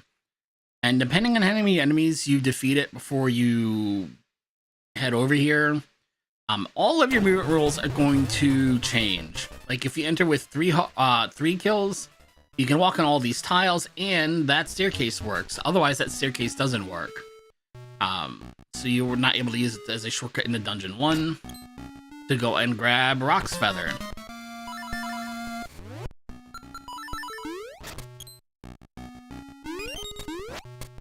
Really? Trying to get a super jump here. I'm gonna get on the bottom of this wall, jump, and then slash away from the wall. That lets me get a jump as if I jumped off the top of the wall, but maintaining the position of being at the bottom. It gives me just enough extra horizontal room to get out of bounds there. Those ghosts to despawn themselves, and this is going to be our first power bracelet.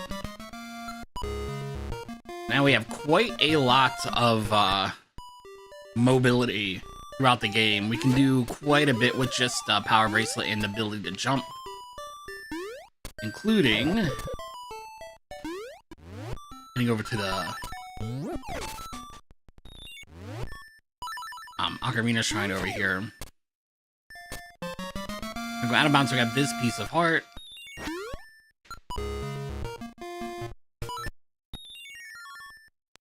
And then we do another super jump.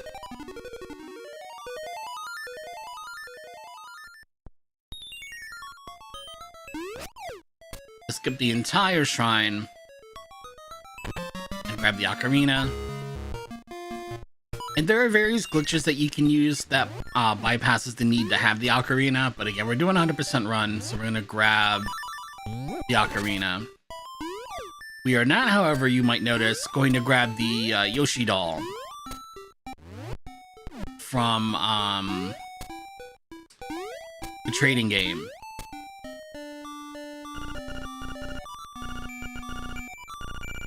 We're not going to do the entire trading sequence. We're going to find a way to skip through most of that as well. But we are going to do a little bit of fishing. This is the first fishing minigame in the Legend of Zelda series. It is not quite as sophisticated as it is in other games, of course. All I really want is this big one that starts out underneath your feet because he's hiding a piece of heart. And if you save and quit out of this text box, you can move around on this screen. Ooh. You cannot jump, though. Today I learned.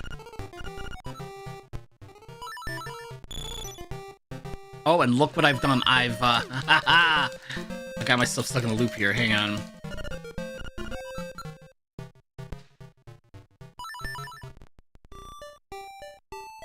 Oh, I didn't get to shut it off because I made a mistake. I tried to jump there. I didn't know you couldn't jump. I was just gonna jump up and down in place. But if you go through the counter world without defeating any enemies, it sends you right over to Dungeon 2. Or at least right outside of Dungeon 2. I forgot I don't have a fire rod yet. I was like, where's my bracelet? It's equipped. There we go. I spooked myself twice. If I screen warp over, all those monsters in this case all despawned, or they probably slid off the screen. And that gets us into Dungeon 2, which is not where I want to be. I want to be in Dungeon 3 first. So we're gonna screen warp. I didn't want to break my screen warp there. That's okay. We'll make do. I want to do one more. But if your timing's a little bit off with your screen warp, you might not have noticed, but Link will move a little bit. And since he moved a little bit, he wasn't close enough to the edge of the screen to keep screen warping through. That's okay. Let me, just in case I mess this up, I'll go through the staircase so the game actually thinks I'm in Dungeon 3. That was not the safest way to do that, that's for sure. That gets us Pegasus boots. And now if I hit about... I don't know how many screen warps in a row. I'm gonna keep hitting screen warps until I end up where I want to be. But we're looking for Dungeon 4 now. Because we want to go get our flippers.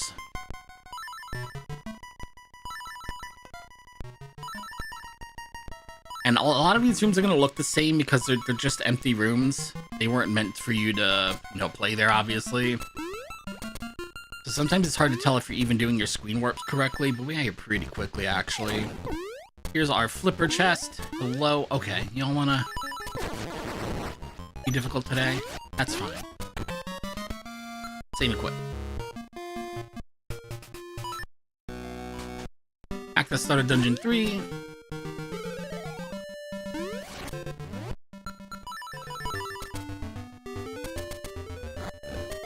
Here's one of our seashells. I'm actually gonna go and get one that I forgot earlier. When my fishing game didn't go the way I wanted it to go. And you'll get the seashell too. I'm gonna be really confused later otherwise. Why I'm short one. Okay. Now, unfortunately, we'll just have to walk back, but them's the break sometimes.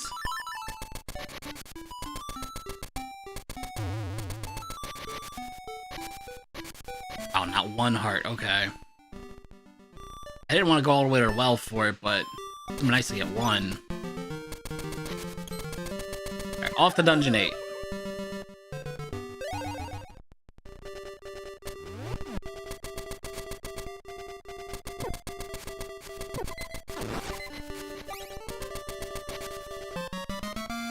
Boom. So that's one back entrance into Dungeon 8. We're actually going to take the other door, though. There we go. Now I've got some health to work with. I'm gonna screen warp to the right, one room, walk into the next room. I'm gonna screen warp up one. It's gonna put us right by the magic rod. So we've got our secret item, our inventory item from Dungeon 8. And now we're gonna leave. We're gonna use the same entrance that we just used to get to the end of Dungeon 8 again. We're gonna screen warp up here. There's no way for you to get to these tiles, or the tile I'm standing on there, in a vanilla playthrough, so I don't know why they're there other than for decoration, but I'm really glad they're there because it makes it really easy to get back into Dungeon 8 this way. Pop out. We need this magic powder. Sit down here. Same trick we've used a couple of times. Now we're gonna super jump from here into the screen transition into the boss room.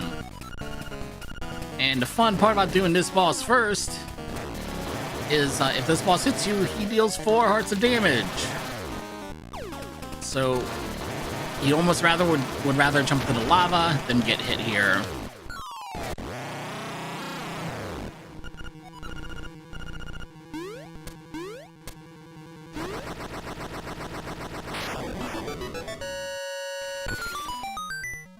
See, we're still gonna grab our heart containers, but we're playing on a ROM patch that prevents them from having any effect, other than giving me a full heal.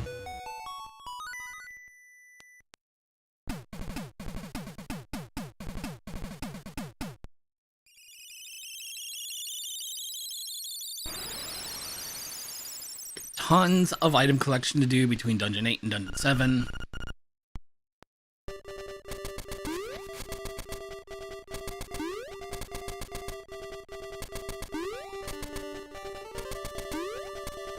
I'm gonna hop down here. Arrows. Got magic powder, right? Yep. I'm gonna super jump here, super jump here, and a regular jump, and then we're gonna super jump back. And that funny little sequence of jumps is gonna let me get out of bounds. Now we're in Dungeon 1, but we haven't loaded in Dungeon 1 properly. So all of the rooms are kind of mishmashed. They're not where they're supposed to be. That's a secret seashell you can find in Dungeon 1. So if I were to head to Dungeon 1 now, that chest is going to be open. I'm not duplicating these items. I'm just not grabbing them from their vanilla locations necessarily. But if I were to go to that, chest, by vanilla means, you know, inbounds, if you will, that chest is still going to be open. Ouchie, ouchie, ouchie. Let's screen warp over this rock. I'm gonna screen warp over the rock. Thank you.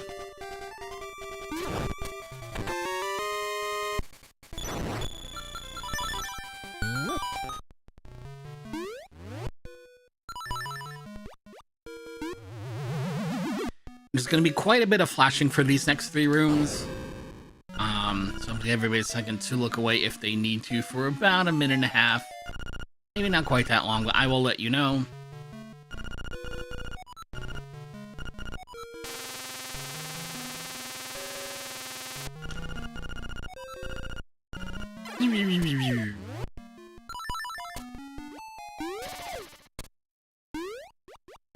Our second inventory upgrade. Oops.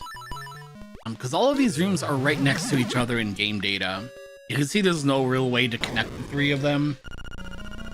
So normally you'd be able to put them right next to each other on the overall world map, if you will. But the first one that we entered obviously is over by Dungeon 8 in the northwest corner of the map. This one is the one that's in the forest, so that's a little bit south of where we entered. This last one is over near the beach, so it's on the very southern part of the map. So in particular, if you're trying to get from one end of the world map to the other, this is a pretty good way to do it as a shortcut, if you can get out of bounds here.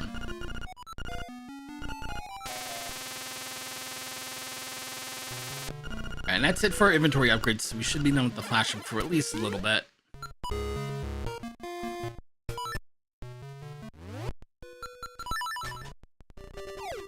Those are roots. I can't run in that. There we go.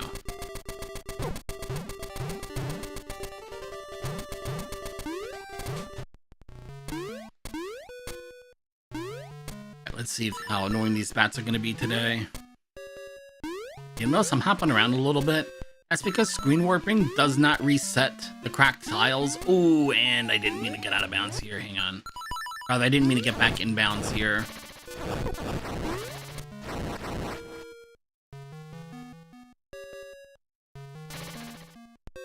Alright, let me clear out the enemies. Super jump. Super jump. Regular jump. Super jump. There we go. Screen warp. One more.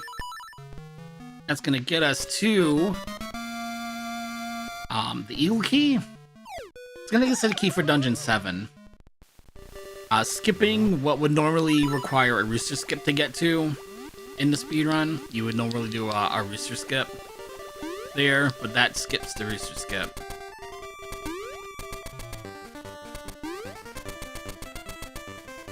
Just to show off a little cameo real quick. I'm gonna stop in here. There is our friend Luigi.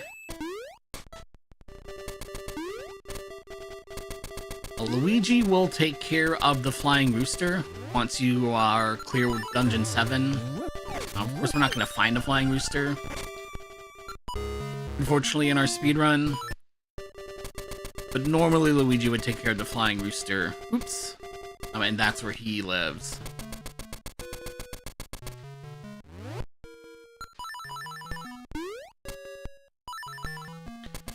Up.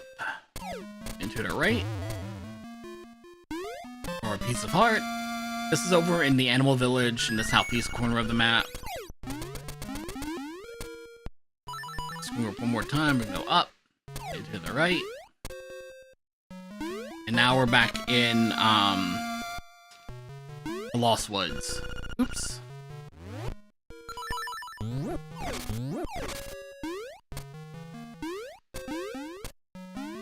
We got a couple of errands to run here in the woods too.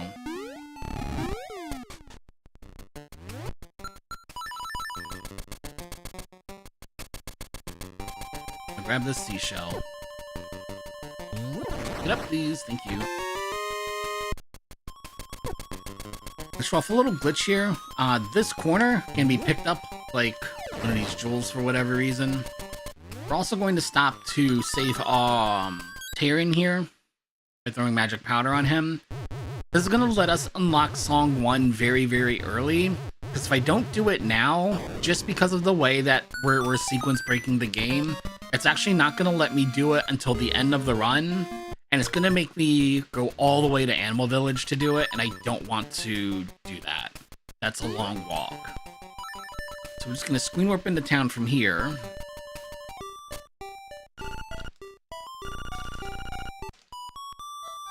There we go. And while the music plays, as a reminder, we are raising money for Point of Pride. If you'd like to donate, use the donate command in chat. Use the charity command to learn more about the charity as well.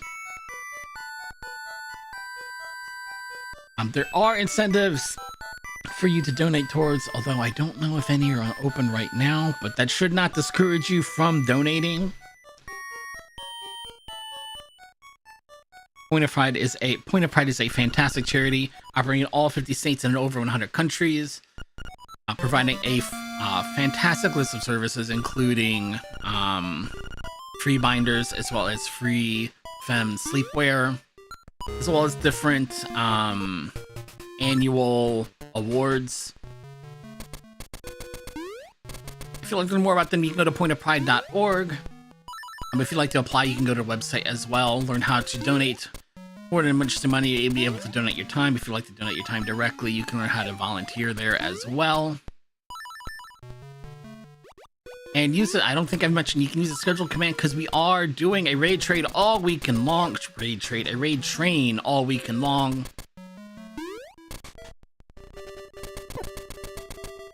So the show doesn't end after this speedrun.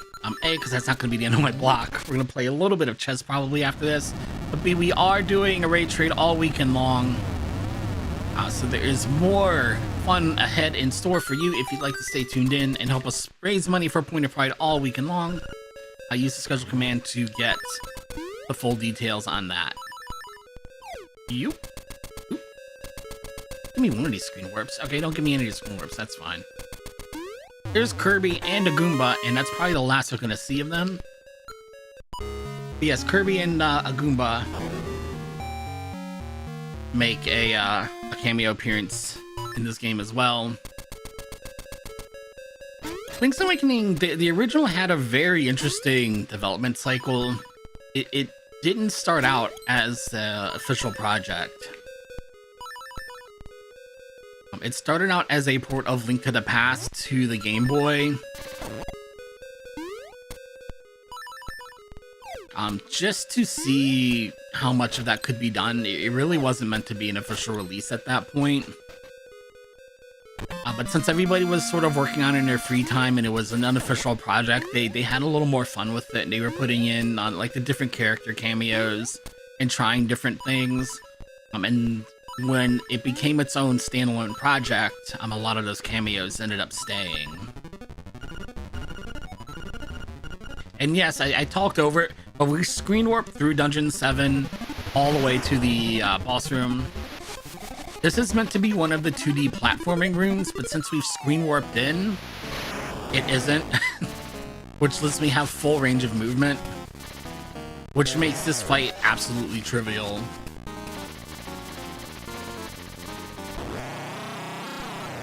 That fight is not that easy in vanilla. Even if you have the magic rod, it's not that easy. But being able to walk on the background makes it very, very easy. I'll go down about halfway, a little more than halfway, to make sure I don't get stuck on that torch. And there's our ocarina. There's our Organ of Evening Calm, if I remember correctly. Did I miss a split?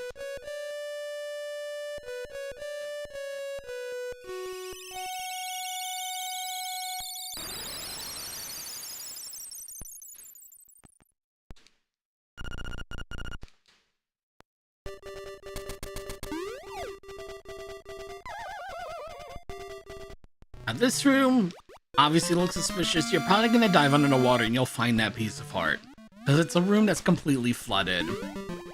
You're gonna investigate if you're a little bit curious. This next piece of heart, I think, is maybe a little too well hidden. I genuinely don't know, other than if you're just checking every tile, how you're meant to find it, because I don't think you get a hint to it at any point in the game.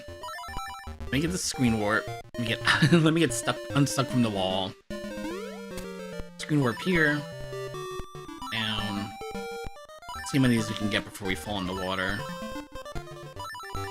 Alright, I gotta be all the way there. It's right here. If you're missing one piece of heart, that's probably it. And you can screen warp in the water, but the momentum you're moving momentum in the water is a little bit different, so your timing's a little bit different. It's not that hard, it's just a little bit harder, and it can throw you off a little bit.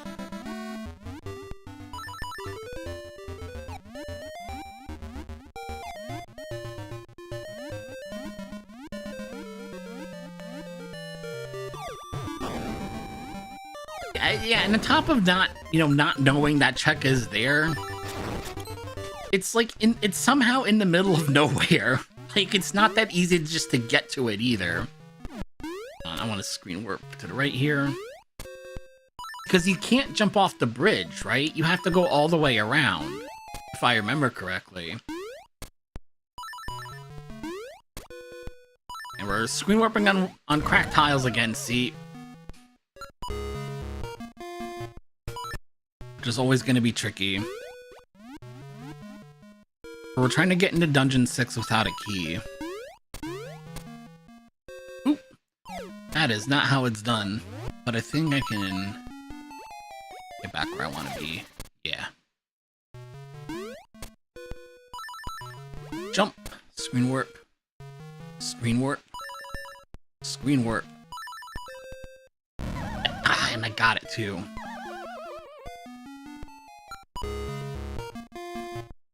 Yeah, those crack tiles are no joke on this sequence, but this will be the last time we have to really deal with them consecutively in a row like this. Jump, screen warp. Alright, we got it. Jump, screen warp. Slide to the right, just walk up. No! Oh no! Are you for real?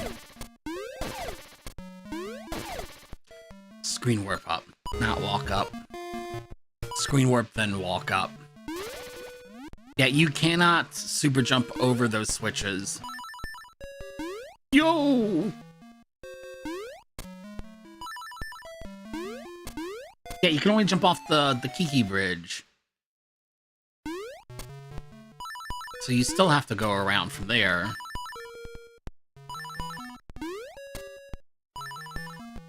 Oh, come on. Come on, game. Cut me a little slack here. Just a little bit.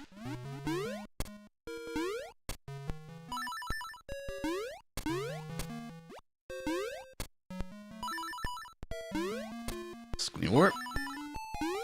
Screen warp. That looked like I got it because I saw the graphic change. Oh! He really doesn't want to let me get past that room.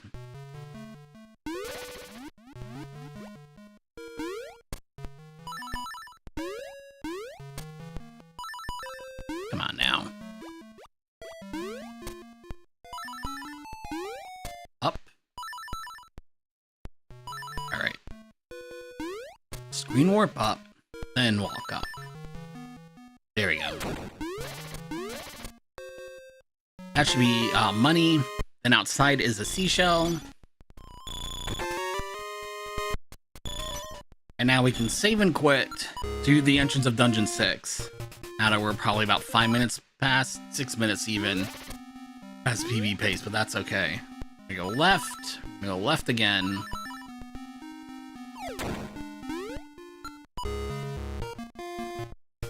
Got a little trigger happy. We go left and we're gonna left again. Like this, there we go. A and B. This will be our level 2 bracelet.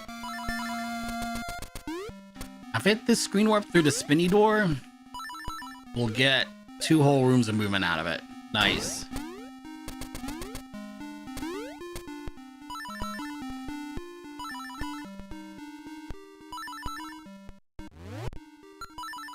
And you can get 3 hits in on this boss before the boss fight even starts.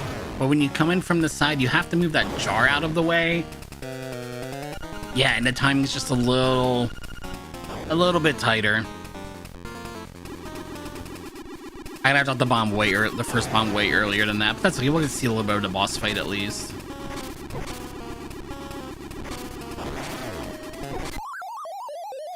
Not that much of the boss fight. I should have just grabbed my shield. I could have just grabbed my shield. Oh no, I said I'll just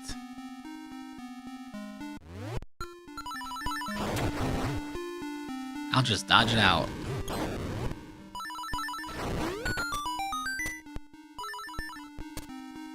Really?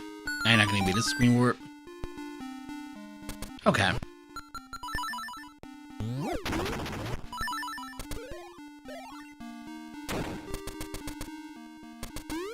Probably would have been faster just to go through there normally, but that's okay. Alright, let's get the quick kill this time.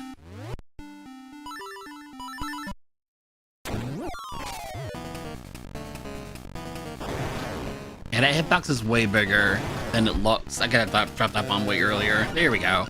That's 3 hits. And you can count to 4, 2, 3, 4, drop.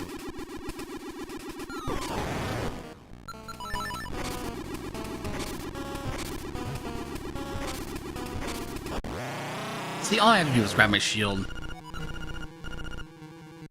And what I wanted to say was, if you have your hook shot here, you can hook shot the pots, and it makes you invincible to the tiles. But then I was thinking, do I have my hook shot? Can I shut it off? No, I don't have my hook shot. It's not randomizer. I wouldn't have hook shot yet. And then I was dead. That's okay though. Boom, boom, bada bada boom, bada bada boom.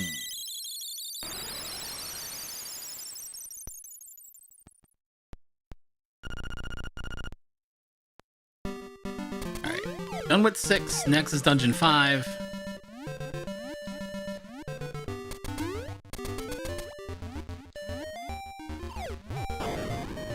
Oh, Paragoombas. Those bombs are very frustrating, by the way. Make sure you don't move on the tile, the corner there.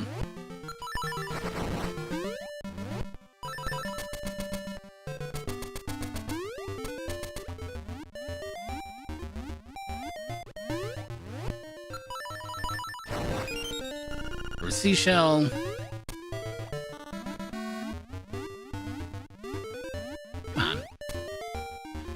Another seashell here.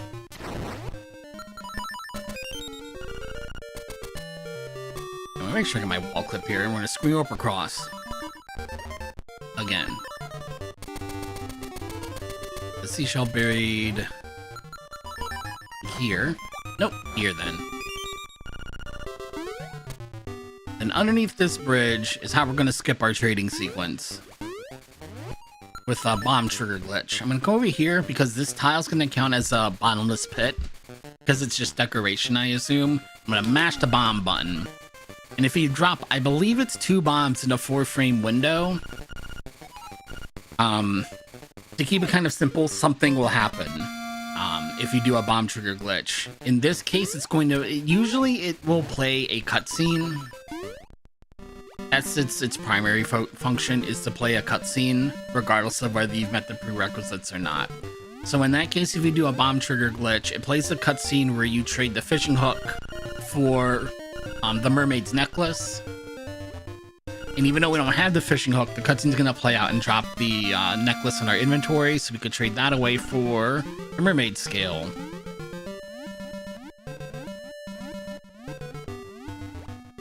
And now we can enter Dungeon 5. Catfish Maw.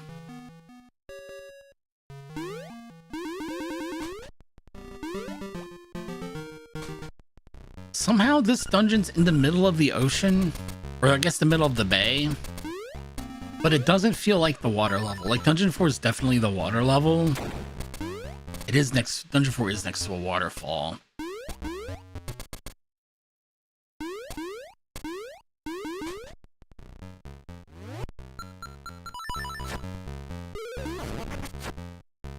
I'm gonna clear out this room and solve the little mini puzzle here.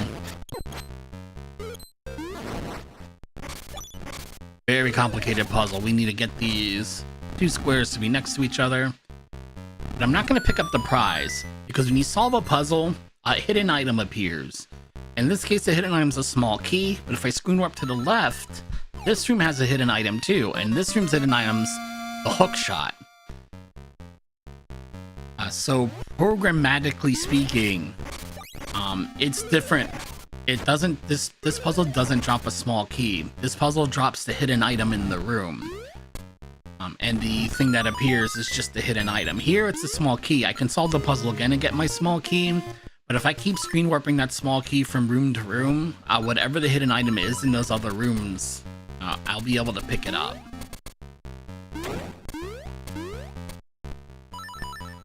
I'd be stuck in the wall there. There we go.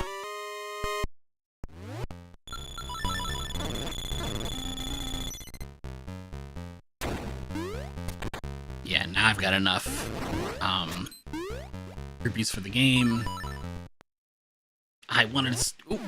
No. I want to screen warp through this room if I can. Yeah, because I don't need to fight that boss if I don't have to. Rather, I don't want to fight that boss if I don't have to, is what I meant. Okay. Super jump this. Leave me alone. Left 1, left 2. Yeah, I had to think about it for a second.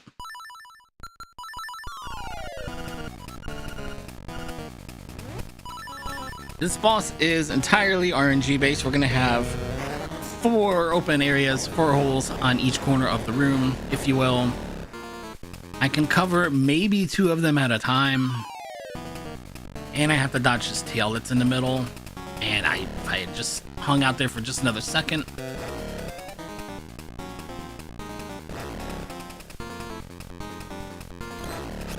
Oh, and I was too close. That's okay.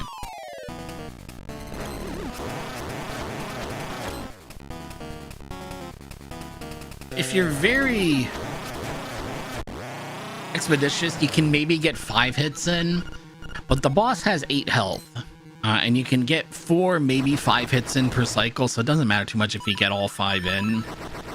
It's just very important you at least get the 4 in. You want this to be a 2-cycle fight, because if it goes much further than that, all of a sudden you have to deal with decoys. And you're just dealing with more RNG and more RNG. That boss fight can get away from you very quickly. Just by dropping dropping a sword swing. All of a sudden that fight has gotten away from you. And you're losing a ton of time.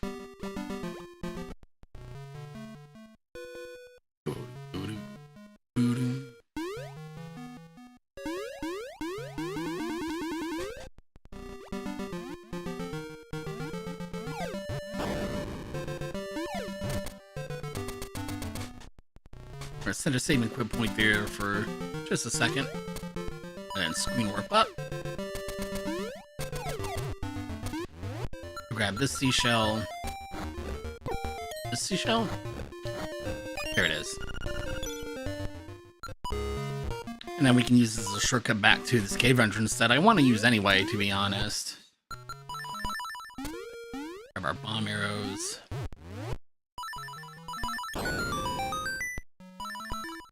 Screen warp through.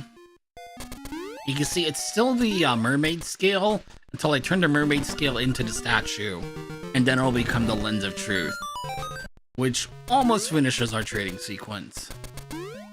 There's one more item to get.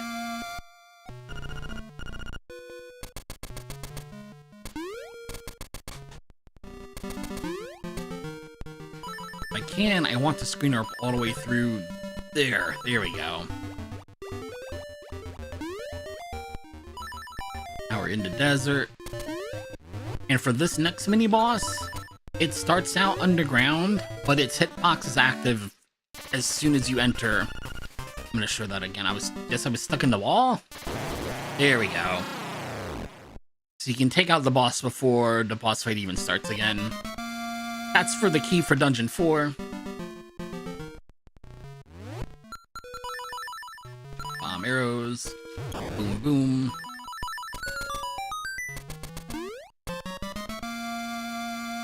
There's 4 to go. Let me count in my head. There's the one in that cave by Mage Village. There's the one in the well. What are the other 2? Did I miss something? I don't think so. What are the other 2?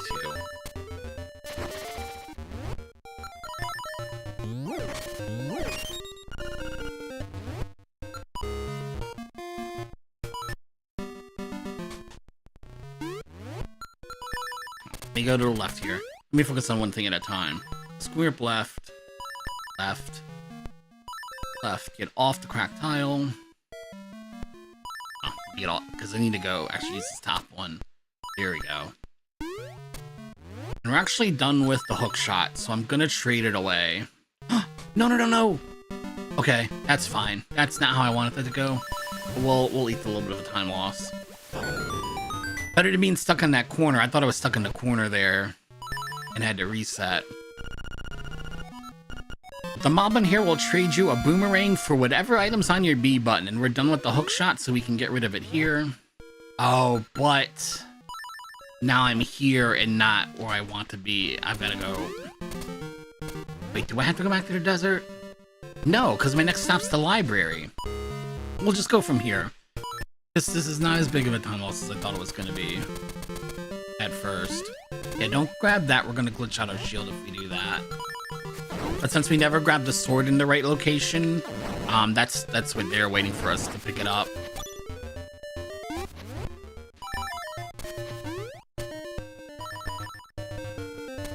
me stop messing around before I get stuck in a wall. Also, I didn't keep count on the way up, so let me reset real quick.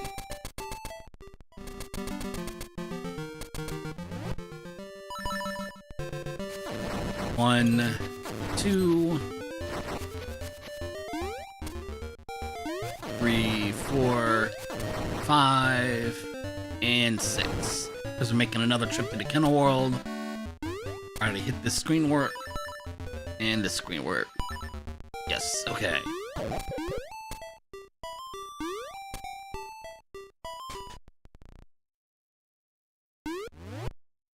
Now, you can screen warp in the Kennel World. I've found that sometimes when I do, the game likes to crash a little bit more often than I'd like it to. Oh, come on. Don't do this to me. Did I miscount? Maybe I miscount it.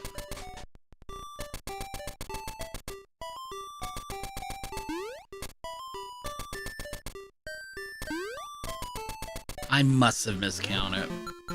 Or one of them didn't count because I moved the screen too quick. 1, 2, 3, 4, 5, and 6. Or am I just going the wrong way?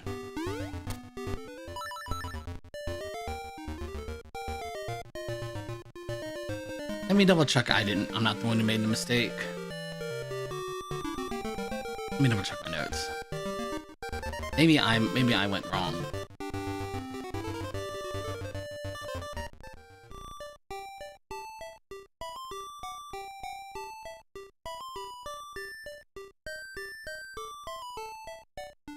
I don't think so, though. 5 Dungeon 4. Right to the black hole, south to Dungeon 4. Yeah, I must have just miscounted. The other thing to keep in mind, though, is that when you're defeating enemies, their sprite has to completely disappear, or it doesn't count. No.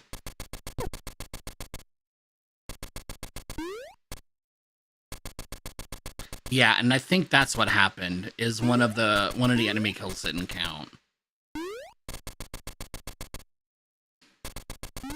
Because this path isn't difficult. So I was pretty sure I didn't goof it up.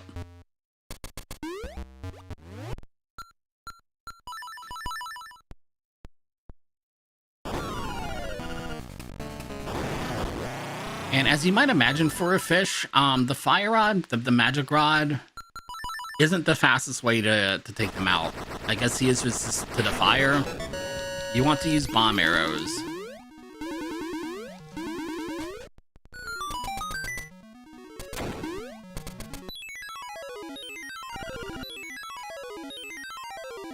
Keep missing all my splits.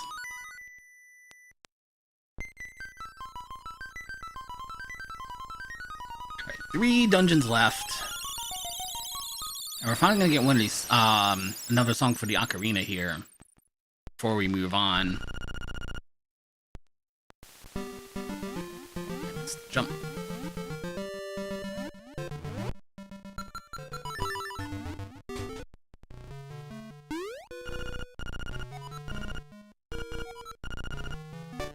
Oh, I didn't get the slash. That's okay.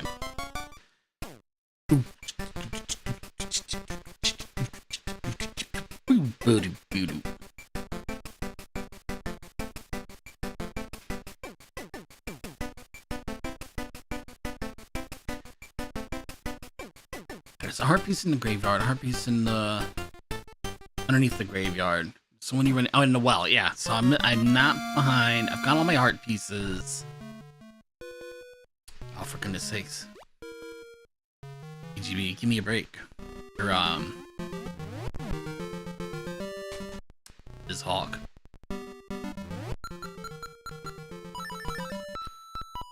Song 2 on the ocarina lets you warp to a specific place when you use it on the world map. If you use it in a dungeon, it sends you back to the entrance.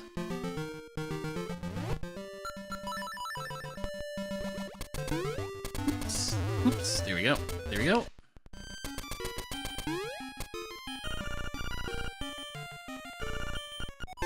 We're gonna get our magic medicine here. Our secret medicine, which is the closest thing you get to a bottled fairy in this game. And you can only carry one at a time. You also can't use it manually. It'll just automatically use it when you run out of hearts. You don't really even get an animation or anything, it's just your hearts will just start refilling. Am I stuck? Okay, good. Thought I was stuck for a second. Where's my shovel?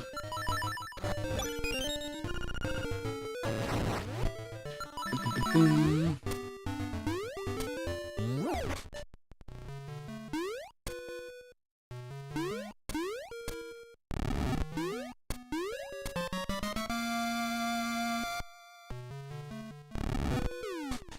Here we go. We're done in the graveyard. There's no color dungeon in the original version because there was no there was no color functionality.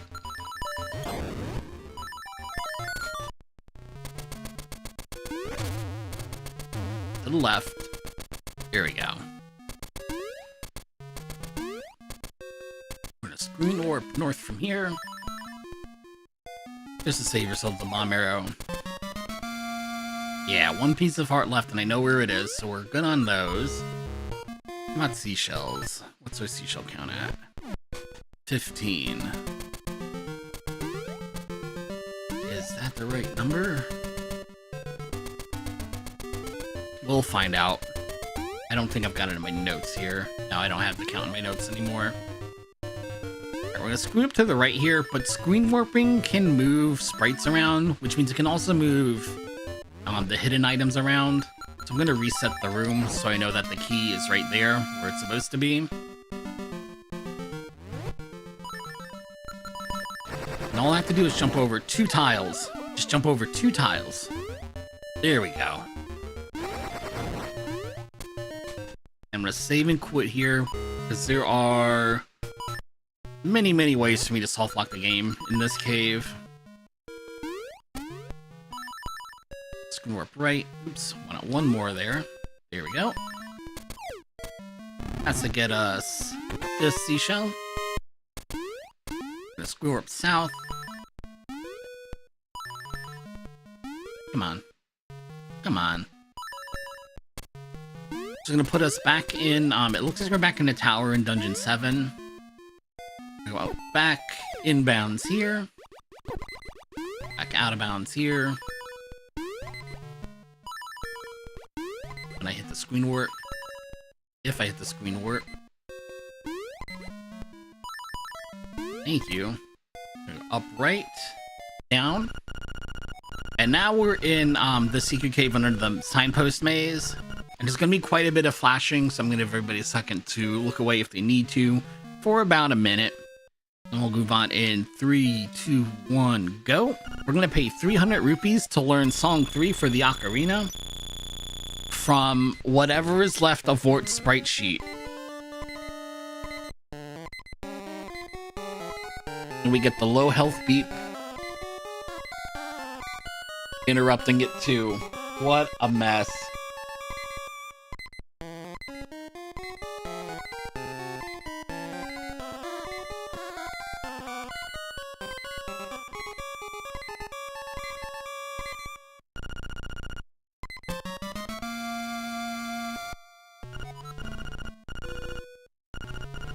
Now you see that cracked tile in the top left corner?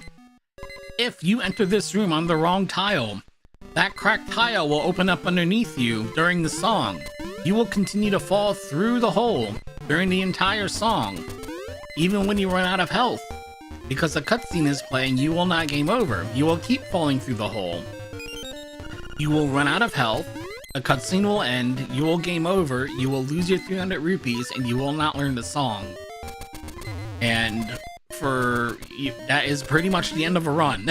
Because making up 300 rupees quickly when you've already used the big 300 rupee chest, or the big 200 rupee chest, that's gonna be tough sledding. I'm just going to... Oh, I forgot I had medicine. Well, that's okay.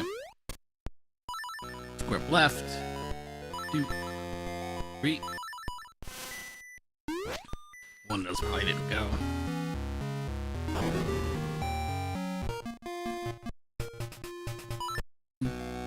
Boom, boom.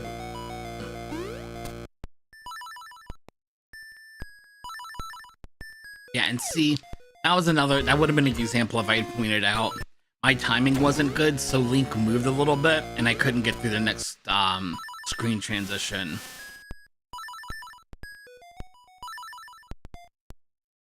There we go. Now, you are definitely not meant to have the fire rod at this point.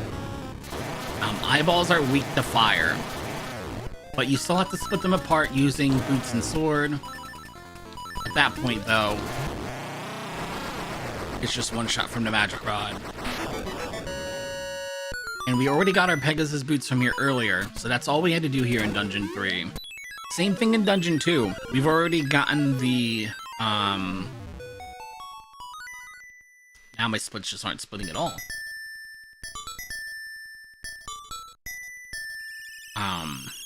What was it saying? We've already gotten the bracelet, power bracelet from Dungeon 2, so all we have to do is clear the boss fight.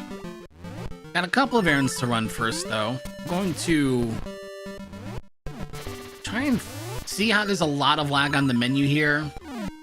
That's from the magic rod. I paused the game on the same frame the magic rod draws the fireball on the screen, which means the Game Boy gets stuck on the command to draw fireballs. And if you time it right, you get all of that lag there from sprite lag. The game just keeps drawing more and more fireballs on the screen until it can't draw any more sprites. If you do that on the edge of the screen, you can't get any sprites to appear on the next screen either. Basically, you just overload the sprite table and carry that over into the next room. Which means in that case, if there's, say, a long cutscene with the owl waiting for you, the owl can't spawn because there's too many fireballs. There we go, that's 20. I didn't miss any, that's good. I was worried a little bit. I had forgotten something. But I'll show it off again when we go back, because we're going to grab our level 2 sword here.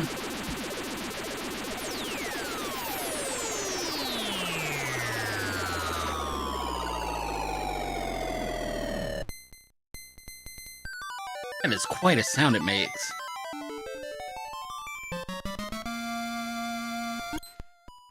If for whatever reason the Seashell Mansion doesn't reset your save and quit points, I'm gonna go right back. Here, I'm gonna get around the edge. I'm gonna try and hit B and menu at the same time. See, now I've got the lag, so I know there's too many fireballs on the screen and that owl cannot appear. 1 and 2, and we're counting to 6 again. So you know what that means. We got another trip to the Kennel World ahead of us here. 3. Like I said, I should be using something that's not the fire rod, because like I said, the sprite has to disappear completely or it doesn't count. And then being on fire delays that. There we go. That should be 6. Should be no troubles with one of those not counting. Nice screen work.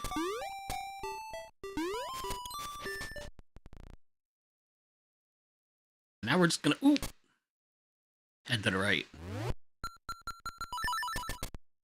Until I see a staircase that lets me into Dungeon 2, because all of this is actually the Dungeon 2 map anyway. I just need a staircase to let me into Dungeon 2 in bounds. And now that we're here, we're gonna go right back out of bounds, of course. Come on. We're gonna get a screen warp in a 2D platforming section, which means I cannot use jump to buffer. And now look, see, now I'm a little bit stuck in the wall.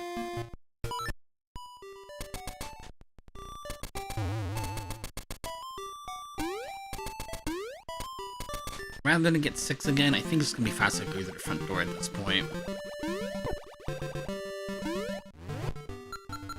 Oh, but I'm not gonna have the shortcut. What am I thinking? I'm not gonna have the shortcut. Oh, we'll make do. We'll figure something out.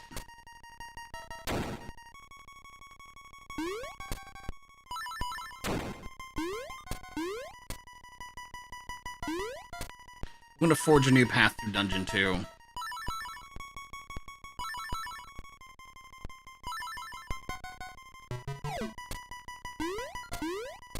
Additionally, we're gonna take out the mini-boss just so I've got the shortcut in case I drop it again like I just did.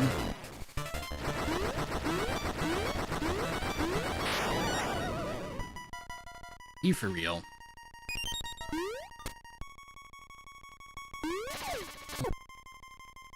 Oh my gosh, all this chip damage I've taken today. Oh my gosh! Stop it! That looked good?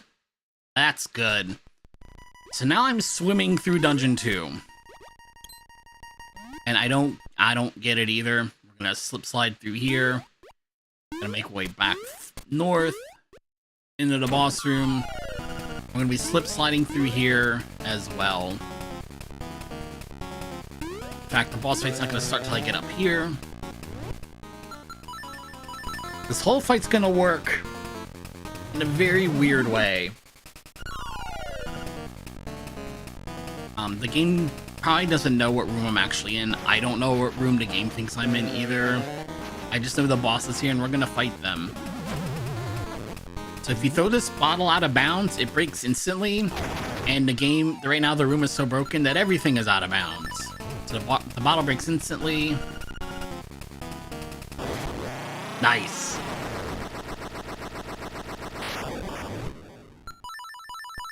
Gotta find a way up to that heart piece.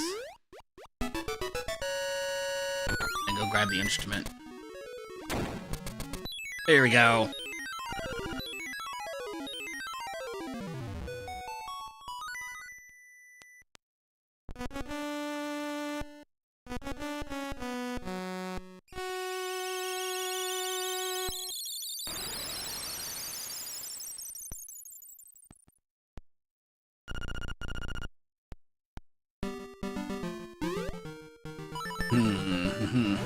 Let's go ahead and, oops, take the warp and grab some medicine again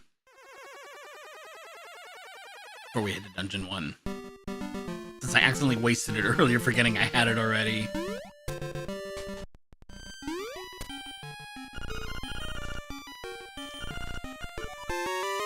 That works for me.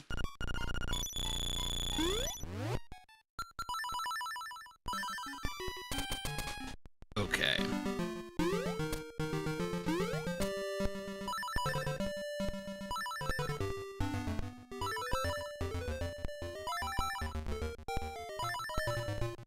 Absolutely did not need to go there this way, but it looked cool.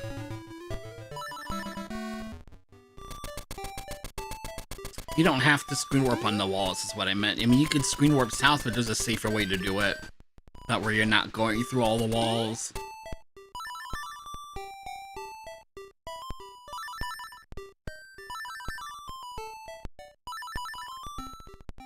Here we go.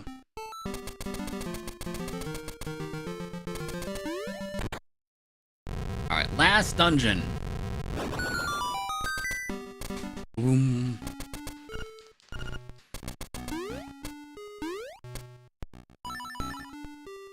We've already gotten Rock's Feather. So let's just make our way to the boss room.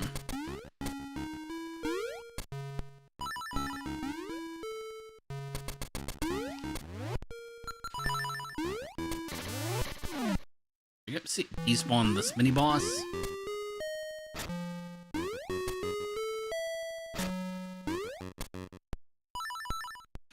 I didn't get a good screen warp there.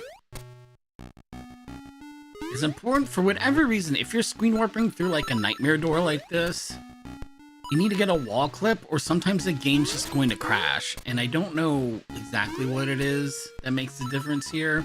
We should be good to go. Yeah, we're fine. Ooh. One spin attack would have done it, but it just jumped on my sword. There was nothing I could do about that.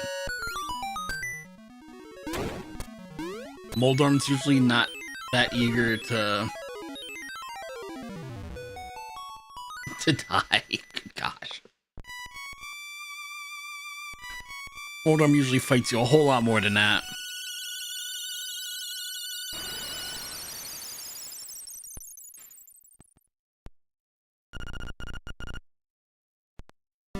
Right, the owl's waiting for us, so let's despawn one more time.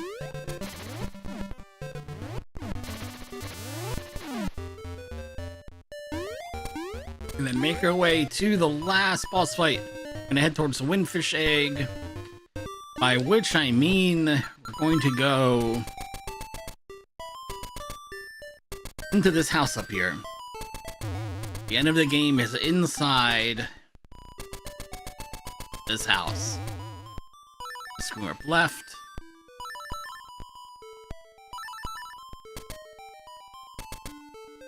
Here's our last piece of heart.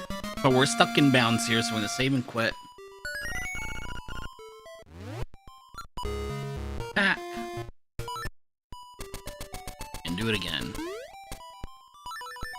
Left. Up.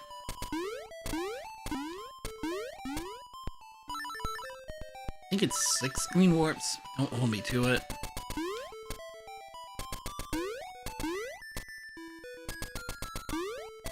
Also don't want to get stuck in a corner. Yep. So this is where the Dungeon 6 key is. This is the Armo's Shrine. Armo's Shrine? The Dream Shrine? This is a shrine where after you fight this mini-boss, you get the big plot reveal of the game. Is, getting to the next room up from here. There's our face key for Dungeon 6. And that should be everything. We got a level 2 sword, our inventory's full, all the instruments. Yep, we're good to go, we're good to go.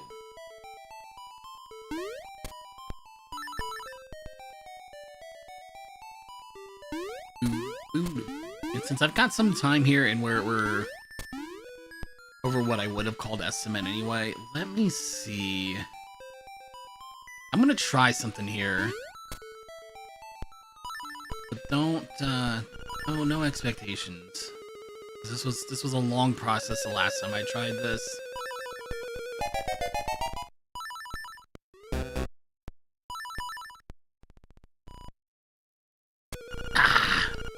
Yeah.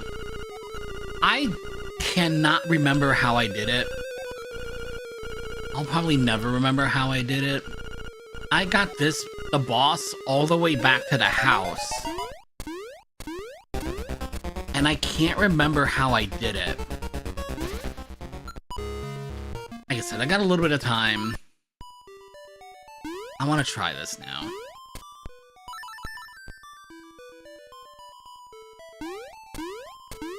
The problem is that there's no like safe rooms to go to screen warp to from there. Every room surrounding that is like you end up stuck in a wall or something. So you've got to hit all of your screen warps like frame perfectly. Maybe not exactly frame perfectly, but you gotta hit them pretty close. And then you've got to hit them that way anyway just to move the enemy with you. I have to go up like 3 screens to get out of this underground area. Nope, and it just keeps knocking me back here.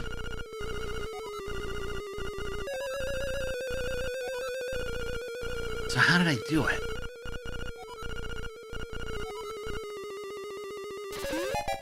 Because you want to be coming south through there. I think I know. I gotta get off the corner, because being on the corner is what's having me like auto scroll through, I think.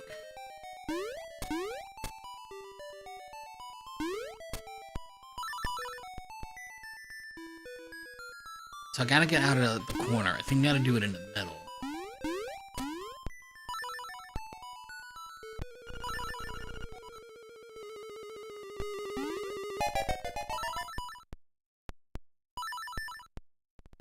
I gotta be on where the door is.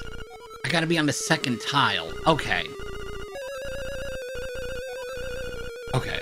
I do know now. One more try. Maybe 2 more tries. I do know now how I did it.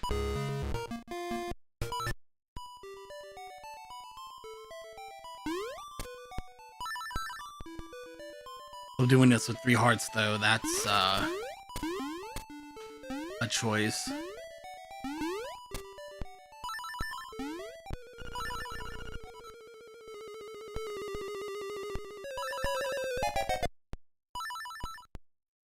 No, I was too far left.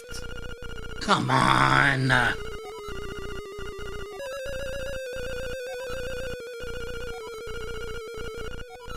Can I be here? I gotta be lined up with my left foot on that line, the right line of the B button. I just don't know how else to do it. I gotta be on the doorway so I don't get auto-scrolled.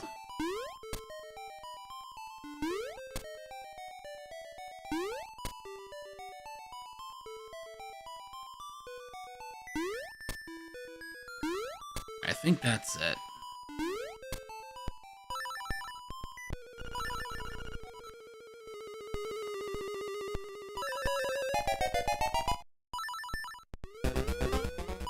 Oh, did I not get enough screw? There we go. Still. Oh, come on.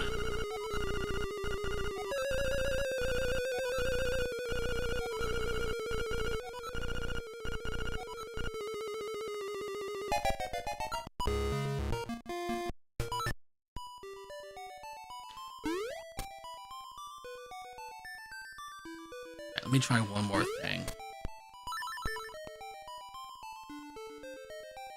I'll try one more thing and then we'll just move on. If this doesn't do it.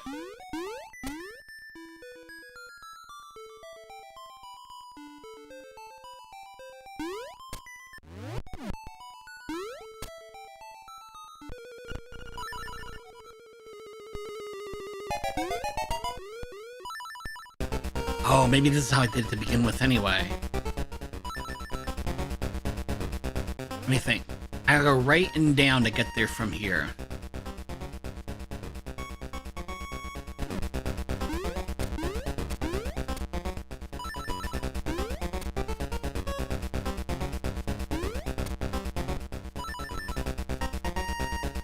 I might have lost the boss. Let me give him some time to... Unless that's the boss. That might be him. That is him. Oh, let's go! Okay. Do we risk going one more over? Maybe we risk going one more over. But I gotta be able to get back in.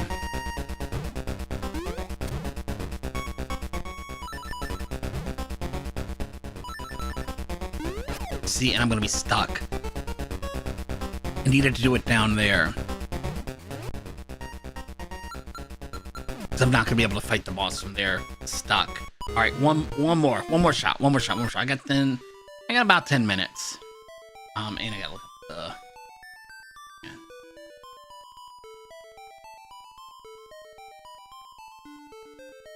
Yeah, okay.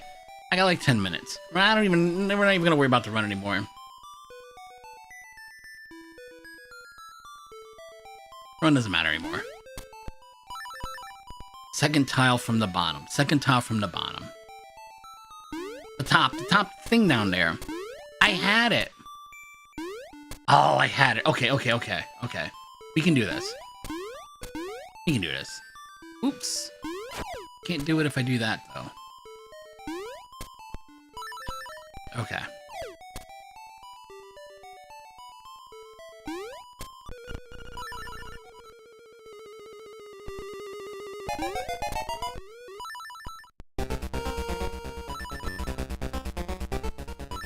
Might have dropped the boss again. Let's see if the boss is even here.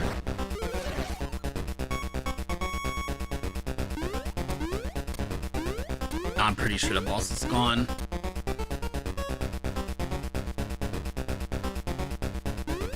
Okay. Let's respawn the boss.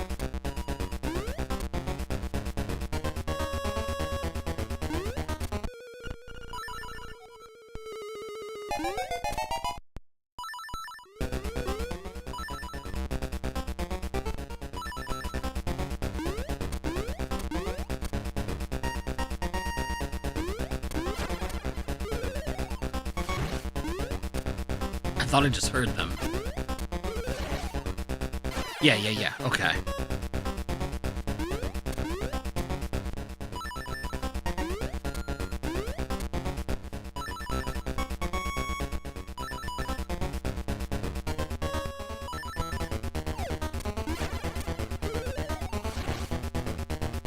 We lose them again. Might have lost them again. I don't hear them anymore. Shoot.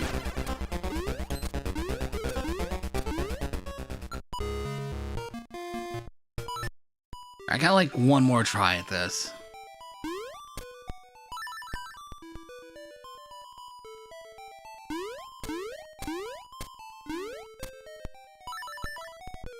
No! That's not gonna do it. That's just gonna soft lock the game.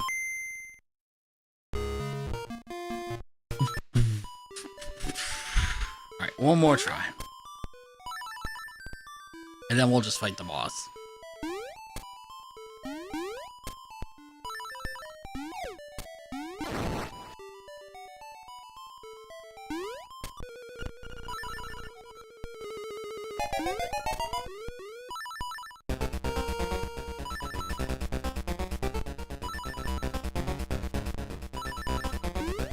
Oh, come on. Let me through. Thank you.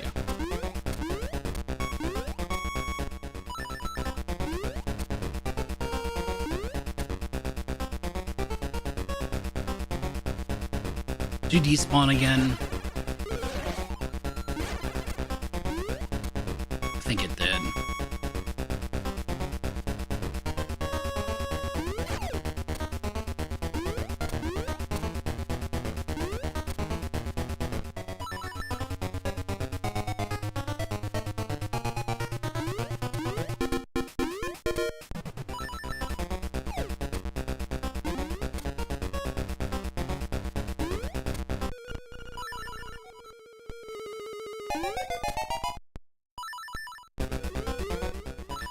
Pretty sure. Well, let's just fight him here. You know what? I need to get not be here though. Not like here.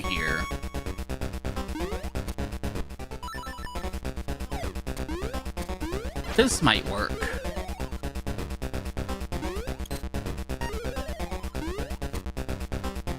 Oh, I think I lost him again. Let's just fight this boss because now I'm gonna run out of time. Stop soft locking the game, Sushi. Ain't got time for that.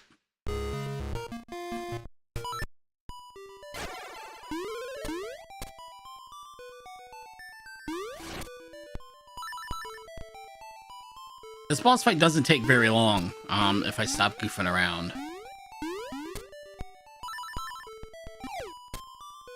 To give myself the best shot, I'm gonna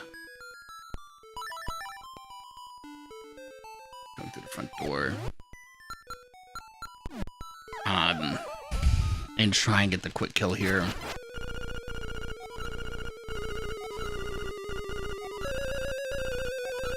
I gotta practice some of these quick kills for Zeldathon coming up. I got some of this otherwise easy stuff back under my belt.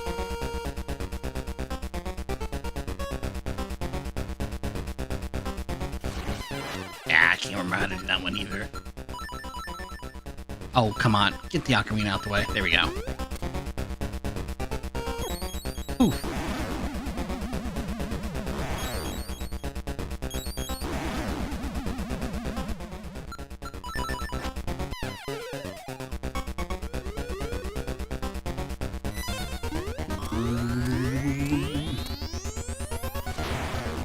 The first two hits here are automatic.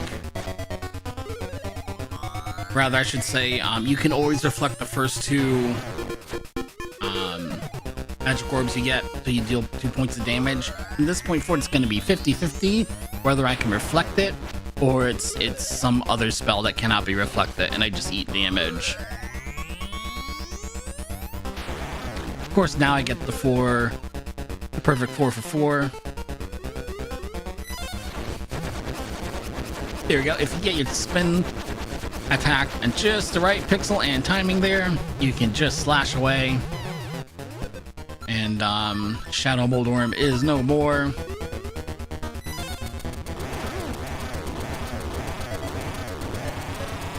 Easy peasy. This form goes down to 1 hit from basically anything. And that just leaves one last phase of the fight.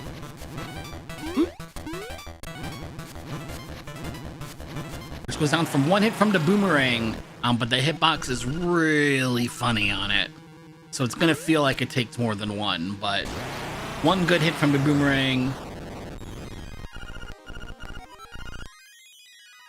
We're done. And that is more or less gonna do it for my block. Let me see if Big Scared, who's coming up next, let me see if they're live so I can throw the raid over.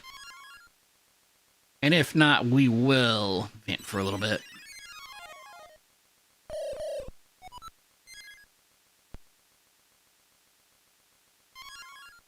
Yeah, it looks like they are live. So I'm gonna send it over just a couple of minutes early. Just a reminder, we are redoing this raid trade all weekend long. The WinterExpress Raid Train does not stop. At least not until tomorrow evening. And we are raising money for a Point of Pride all weekend long. So when we get over there, give Big Scared all the hype and love in the world. And make sure you use the charity and donate commands in their chat as well to donate to Point of Pride and find out more about the charity we are supporting.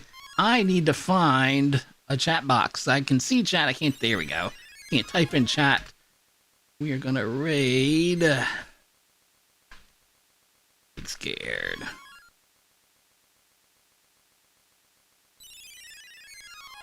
We'll be going over in just a couple of seconds. Thank you everybody for tuning in, stopping by, and donating. And I will see you next time. Oh, yeah, sushi nasai.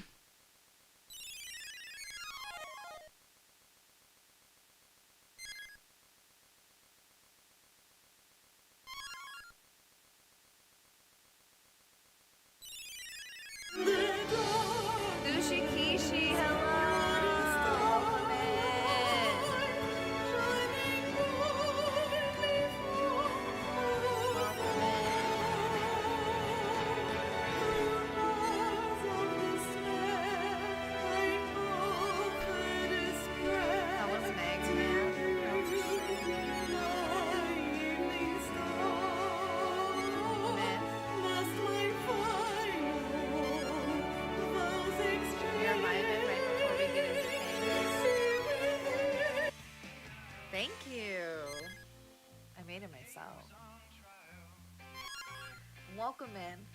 If you don't know me, hi, hello, I'm Big Scared. I'm a queer writer caster here on Twitch. I play a lot of scary games. I also do speedruns sometimes. And tonight we're participating in the Powerful Pride Raid Train. So if you want to know more, I'm sure you already know more, but here's the things all there again.